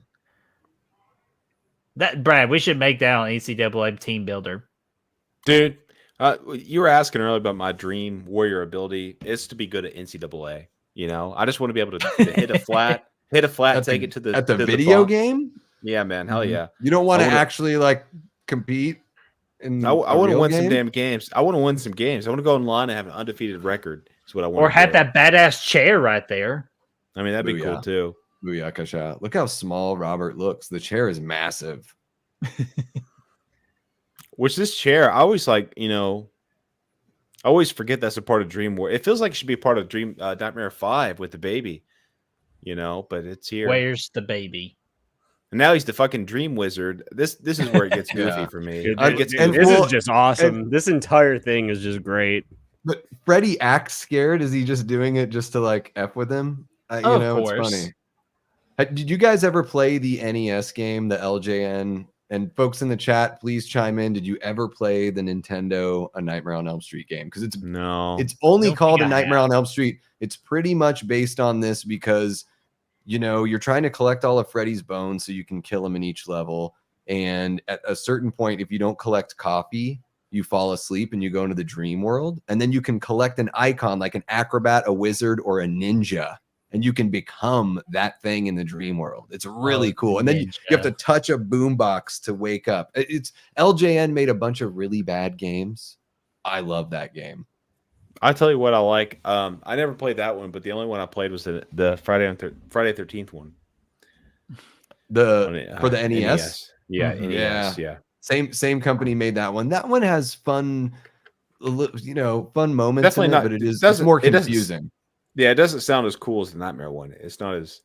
The Nightmare one's a little more straightforward, but yeah, LJN is like notorious for doing every movie adaptation and doing the worst game ever. Did they do the RoboCop game? That was Data East, yeah. But they did just punching through walls. LJN did so Data East did RoboCop. LJN did like the Back to the Future game that's really bad. Oh, okay, yeah. I never played that one, but I saw some clips once.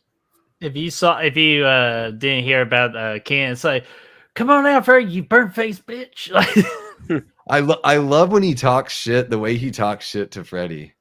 Oh, when Freddy's not even in the fucking room, and once Freddy's in the room, he's like, "Oh, hello, Freddy, I'm not afraid of you, you pussy." Like he's just you burnt face pussy. That was the line. So yeah. Oh my gosh! But yeah, we're about to get in they're about to go into a trip to hell here. This movie does such a great job, like with the storytelling. It's really cool. They break up Neil and Nancy. Neil has to go like fight Freddy in the real world. Nancy takes care of him in the dream world. It's a really like not all slashers can like recognize those basic things, like break up your group, give people different like goals so that they can, meet together and defeat the bad guy. And this movie does such a great job. Probably one of the reasons why people like this one a lot, because I feel like it helps things like keep moving. You never feel like you're stuck in this movie. Some movies you can be like, I'm stuck. I feel like Jason Takes Manhattan, they split up for a little bit, I think that, they see, Brad's coming around. Well, and it's certainly not a long movie, Listen, I will get toasted and watch Jason Takes Manhattan all day. My man. If we get toasted, because it's a bad movie. It's definitely a bad movie, and I mean, yes, it's definitely it should have been called Jason on a Boat for sure, because it's like the last 20 minutes is in New York, and you do some research on the movie, and it's because they didn't want to break the budget by shooting in Manhattan. So it's actually like Jason teleports from point A to point B and skips the rest of the movie. Oh shit! Jason has a car. Jason has a yellow mask for some reason. But is that the Christine car real quick? It's kind of very similar. Very similar. Yeah. It's the same color. Yeah. It's got the same kind of grill look. That car, the one that they used in Christine is like, I guess, a really rare car. I'm not a big car guy, but I read about it. And it's like they had to have like 3 for the movie, and it was not a like mass, like they didn't press a whole bunch of them.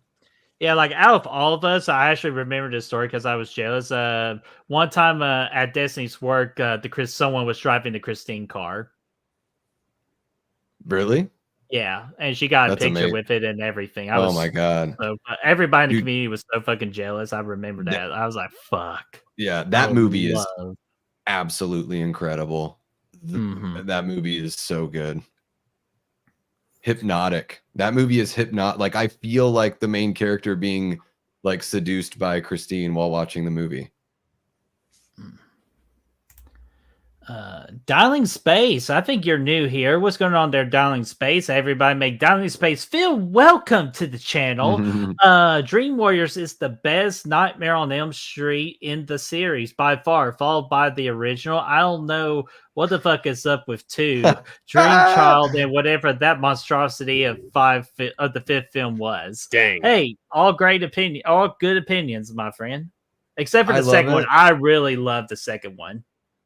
No, I think but I think it's fun when somebody's like, you know what, this is how I feel, and we're gonna be cool with it. That's I like it. I'm always interested, like with Braden. I'm like, I welcome any opinion. What fascinates me is like, why? Like that's what fascinates me. This is my favorite part of long franchises is there are movies that people love. There are movies that people just don't love. And the thing that makes it fun is when you can have a cohesive conversation about why you love them and why you don't, or why the other person does. It's what makes these franchises so fun, you know. And I think that there's a lot of charm to the old 80s movies, and nowadays I feel like fans and toxic fandom is definitely a newer element, because you used to be able to have conversations about it, but nowadays it's like, if you like something that somebody else doesn't, you're all screwed. Over the place. Like it's crazy. It becomes political. It's like, 100%. Like, why is this about like now you want to kill me? What? Dude, it's like, I mean, you look at those, like everybody loves Dream Warriors, everybody loves Nightmare on Elm Street, everybody loves Halloween. But if they came out in today's time, divisive, they would be, because everything is divisive these days. That's how I feel about the David Gordon Green Halloween movies. It's like, man, they're not perfect, but like shit, go back and look at some of the other movies in this franchise. We should be so lucky that we got 3 that were consistent. Like totally, maybe 100%. you know, like the look and everything and the feel, like. It is. Well, it is. You can always, like, I think the story critiques are certainly valid, but like I think there is a consistent look, sound, and feel to those movies, you know, which and is nothing like we ever saw in the franchise before. Well, yeah, and then you look at Freddy and Jason, and you're like, man. So for the 80s, like Michael was pretty much absent, and his movies, other than 4, weren't that great in during that run of the slasher boom. But now he's sitting on top of fucking like Slasher Mountain, and he's looking around saying like, who will challenge me? Because no one's going to mess with Michael right now. And I love it because he's the best. He's the boogeyman. That's why he's the greatest of all time. We never even had the same director for like 2 films in a row in the franchise up until David Gordon Green came around. You know? Well, Rob Zombie. Oh yeah, true. Yeah, but that was an offshoot that wasn't part of the continued. You know, yeah. Which best movie in the Halloween franchise has an anniversary next month. So just to let y'all know. One of them. I love the movie. If you're talking about Rob Zombie's Halloween 2, Brett, I will. Fuck, I am. I do love the movie, but I'm not. I love it. It's not the best. I love it. I'll go show for it on Back from the Dead, but absolutely adore that movie. See, for maybe all the challenges it has. I guess that I'm alone in this group here, is that I don't love the movie. I rewatched it a few years ago, you know, for our Halloween review series that we did, and I don't know, I still couldn't come around to it. It has now been, it's crazy to think now it's been about 2 years since I've seen it and watched it, but I don't know, I can't come around to liking that movie. And I love all of his creative choices to do something different with his first remake that he did. And because I love Halloween 2007. I don't care what anybody says about that one. But I don't like Halloween 2. I like certain elements of it. Certain elements of it is really good. I don't love the movie as a whole. I like them both, man. I like them both. Plus, I'm trying to remember a story too. It's like Destiny revealed that like 2 was better than 1, and you're just like, what the fuck? Oh, it's God. Speaking of what the fuck? What the fuck is this? I agree. I agree with Davey here. This is that stop motion. It's great. Ray Harryhausen looking. No, but what the fuck is this? Like, we get dream shit, and now this is happening in the real world. How the fuck is this happening in the real world? This is where it starts to go a little downhill for me in the movie. This part is a little goofy. Yeah. This part's goofy. These movies are certainly goofy. Now, plus John Saxon dying. Like this acting right here, the cartoonish, like it's like the Terminator in 81. You know, it's kind of the same, or 80, sorry, where he kind of shows up at the end as the robot. It's kind of the same little stop motion we get here. Yeah, and then he just like takes a nap. God, now Freddy can go back and forth. I watched the scene earlier as he was doing the shovel thing. I was like, "What are you doing? I'm burying you, but I'm alive. You're waking the neighbors. Shut up." For Step Brothers, because I saw a clip of that earlier, so it reminded me the other night. It reminded me of the Evil Dead, because I'm like, whenever I see somebody getting buried in a shallow especially grave, Army of the Dead. I've never the Zack Snyder movie. I've never seen Army of the Dead. Oh, you mean Army of Darkness? Well, yeah, they definitely have those stop motions. Yeah, for sure. Listen. If they're gonna do another Nightmare House at Halloween Horror Nights, I would. And when I went, I don't remember if they did this or in any of the videos, but I would love to see a room where they have the mirrors with all of Freddy on it. I think that would be really cool if they were able to bring that to life in one of the Halloween Horror Nights houses at Universal. And if you guys have never been, you guys got to go. We always come back to the suck zone, like they're getting sucked into the mirrors, man. And see, I'm disappointed. I'm a little disappointed that Nightmare on Elm Street was not included this year for its 40th anniversary in November. But I do love the lineup, so I'm looking forward to it. Mm-hmm. I've never been to any of those before, dude. It's always been a bucket list item for me, man. I know, bro. I'm sorry. Difficult time with haunted houses. I love them. I took Bertie to his first haunted house, man. Yeah, he kidnapped me. I said, screen makes me feel safe. I said, Bertie, we're going to the Tennessee Ole Miss game. He said, all right, cool, let's jump in. It was in Mississippi, I might add. We're in Tennessee. And we left at 5:00 that evening. So I'm like, okay, this is suspicious, but okay. No, you had no suspicions. You're like, all right, let's go. You had your Tennessee shirt on. We were ready to go to the game. I think you had some pom-poms, but I don't know about that. We went in, you got in the car, and then we went to the fucking the haunted house. Farm. Yeah, it was great. It was I love haunted houses, man. Hey, it's way better than this bullshit we get right here. This is the biggest crime in the entire movie. Yeah, I don't like this either, Bertie. Because it's like Nancy is way too smart for this. And when we do our tournament in October, I'm really going to use this scene to eliminate some stuff. Well, I mean, hey, yeah, you got to play this. This is, officially. Although my Nancy is Nightmare 1 Nancy, though, for sure. Yeah. Well, and it's like with this one. So with the first movie, Dream Warriors, and then New Nightmare, you get this really cool, like, Nancy trilogy kind of vibe going on, which is a pretty solid, like, you can just watch those movies and they make sense with each other. But what about the balls this movie had to kill off Nancy, though, and really lean into Patricia Arquette? It didn't pay off for him, but there was balls. Yeah, because she wasn't even in the fourth movie. Yeah. But Bray, what do you think about this whole Nancy thing? You mean the scene that we just got? Yeah, fortunately, the scene. I think that it's not the greatest scene of the movie for a fact. I think that, like you said, she's just way too smart for something like that. For her dad literally just plops in and she thinks it's him. Like, after everything she went through in Nightmare 1 and what she's been going through in this one, it's like she should know better than doing something like this. So, now if she does come back in the next Nightmare movie, like she wants to, and does something like this, then I'm going to have some real problems. That's for sure. I mean, granted, her coming back, she should probably be an executive producer on it. So hopefully she pumps the brakes if anything like that's going to happen and be like, you know what? This is not what Nancy would do at this point. So this performance right here, Patricia Arquette right there, is really damn good. Yeah, or I call her Tits McGee. That's an Anchorman reference. You call Patricia Arquette Tits McGee? Yeah, because was she? Wait a minute. She wasn't in Anchorman. No. Damn it! Who am I thinking of? Christina Applegate.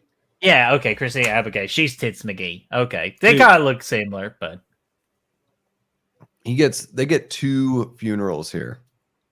It's a Nightmare on Elm Street staple, right? Dude, my favorite funeral scene, though, is a New Nightmare, though. Oh, yeah. That's a really damn good Remake one. does a good job. Yeah. What? Yeah. What? Okay. Have we ever solved this nun thing of back here? It says phallic. That's Sydney Sweeney, I think. Yeah. Oh, God. I wish. Me too. I need to get Netflix back and watch. Ain't that her newest movie on Netflix? Oh, Anyone But You? Yeah. It's not her newest movie. Immaculate's her newest movie. Oh, I know. That's what I meant. Or just non-horror movie. Oh, Yeah, Anyone But You's on Netflix. She was also in a little film called Madam Web earlier this year. We don't acknowledge that movie, so fuck off. Wasn't she? Wasn't she in The Last Nightmare too? Is she in The Last Nightmare? That's news to me. I must have been drunk as hell on set. Hey, that'd be 2 good reasons to watch, but Freddy's not gone. with the light on, I love that little cliffhanger. Like, hey, he's still alive. Always. Bye-bye. Yeah. Oh, and of course we get the badass song in the credits too. When Mhm. the dream warriors. We're not gonna dream anymore. I know like we weren't like, super deep on the movie tonight, but still had a good time. Like that, I was sucked into the conversation about other shit. Personally. Hey, yeah, we had a great time, Bo. So not a Yeah, big this was deal all awesome. around. So let's go around the table, Fo. Overall thought. Hey, I totally actually I need to do this real quick because I'm a terrible person. So let's go ahead and do with the by the numbers real quick before I forget. Nightmare on Elm Street 3 Dream Wars was released on February 27th of 1987. IMDb gave this a 6.6 out of 10, 3.5 out of 5 on Letterboxd, where most of the folks come in at 4 out of 5. Rotten Tomatoes gave this a 67% by the critics, 68% by the audience. Solid scores all around. The budget, $4.5 million, the highest to date with this franchise, made $45 million. So again, it made bank and also keeps on saving New Line Cinemas. The director is Chuck Russell. And of course, we got Heather Langenkamp, John Saxon, Patricia Arquette, and good old Roberts. So I just wanted to throw out that card real quick. Hell yeah. So, all right, let's go around the table here. Braden, we will start with you, then we'll go Davey, me, and then finish off with Brad. Braden, what are your final thoughts about this movie, and what would you rate this thing? Really solid sequel. It's my second favorite in the entire franchise, right next to the original. I think that Freddy, again, I commented throughout it, is definitely the most thorough in his character. He's in his element. I did see somebody in the chat say that this is Freddy in his prime, and honestly, I couldn't agree more. I think that, Freddy is truly great in this movie. I like the characters that we get. Heather coming back for this one. She obviously saw something in this script that was worth coming back for. And I think that it's a great time overall. The ending has some questionable elements, but I mean, for the most part, I have a great time with it. I give it 4 out of 5. So I'm right up there with most of those people that give it 4 out of 5. Hell yeah. Davey, what about you? Overall thoughts in a movie? Excuse me, a movie rating. Yeah, I really enjoy this one. I totally get why a lot of people have it as their, either their favorite or their favorite right after the original. I totally get that. It's not quite there for me. I would put New Nightmare ahead of this one, and Dream Master is like hot on its tails as of my last viewing. But yeah, I mean, I agree with everything Braden said. Is Freddy in his prime, Freddy just like kind of feeling it here.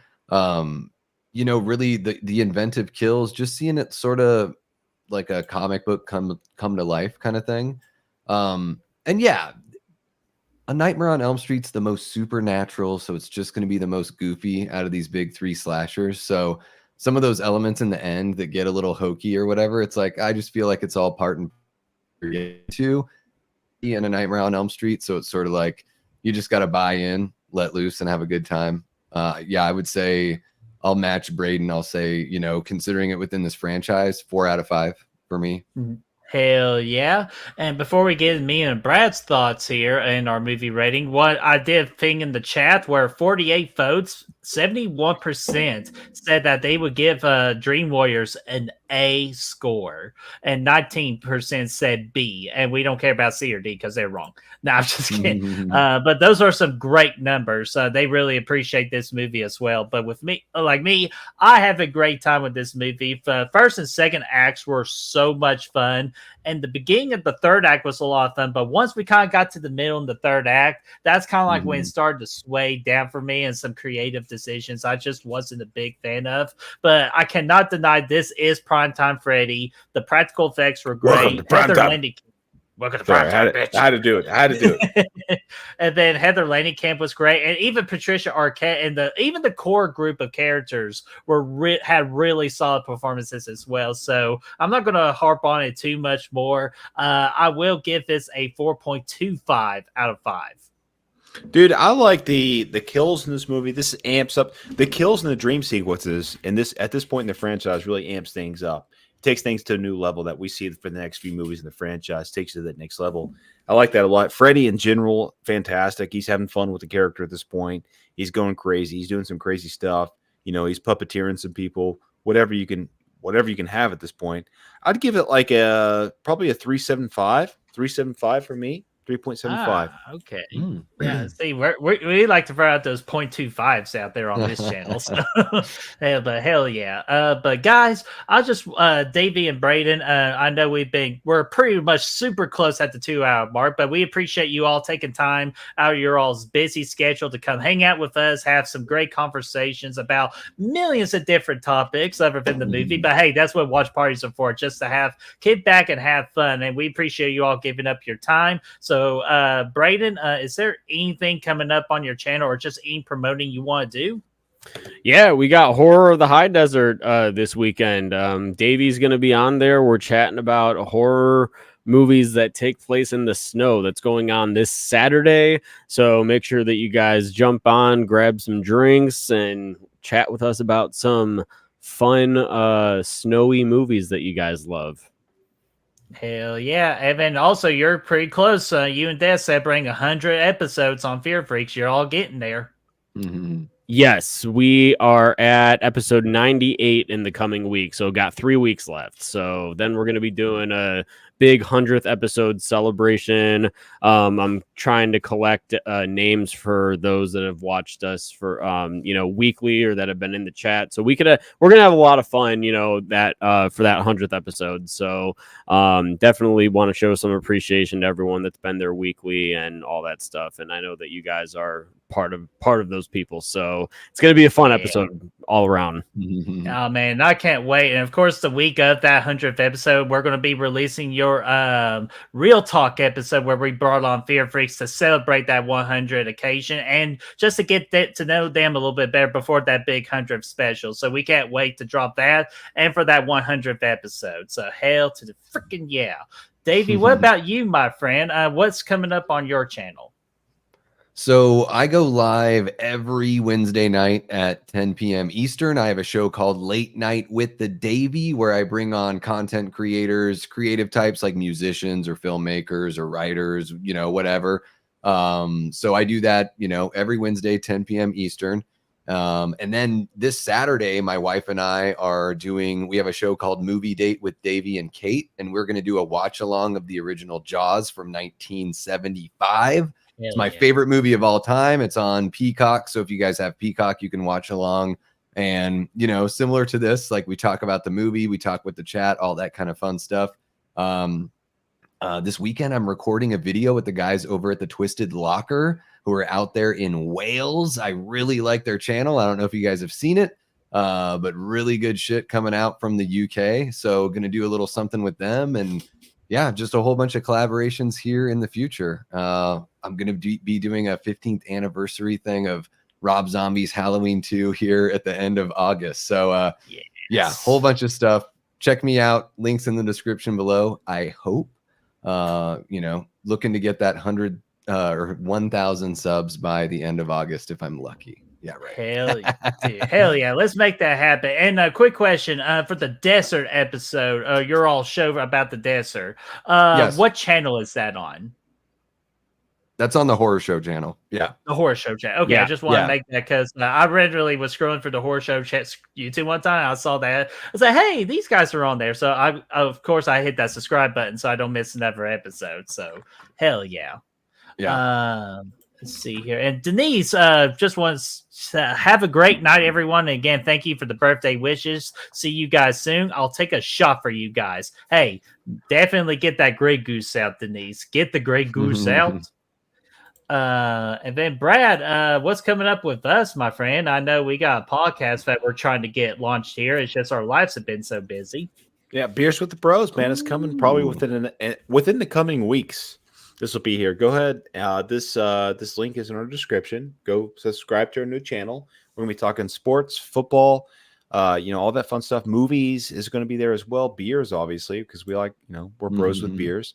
So go check that out, man. Go subscribe to that channel. That first episode will be coming within the next few weeks. Really excited. Freaking lootly. And of course, what's next week? Well, next week we're back on Elm Street again with another watch party movie within the Nightmare on Elm Street franchise when we're watching The Dream Master with that horror couple. It'll be awesome. We had them on Real Talk for the very first episode. We had a phenomenal time with them, and so we decided to bring them back on, but this time for a live stream. So we're happy to have Robbie and Kaylee back on the channel, and that would be next week, next Thursday at 8:00 Eastern time. Great skit. Oh too, yeah, dude. Great skit. Yeah, and a great skit too. So you definitely do not want to miss that. But that is for next week. But for tonight, we appreciate you all hanging out with us. So again, Davey and Braden, thank you so much. The chat, thank you so much for hanging out with us. And guys, we will see you all next week for the next live stream. Peace out. Take care, guys. Get some Buffalo Wild Wings. Wings, beer, sport, Buffalo Wild Wings. The edge pieces of a brownie. Oh, now we got French in the fries. stream. No!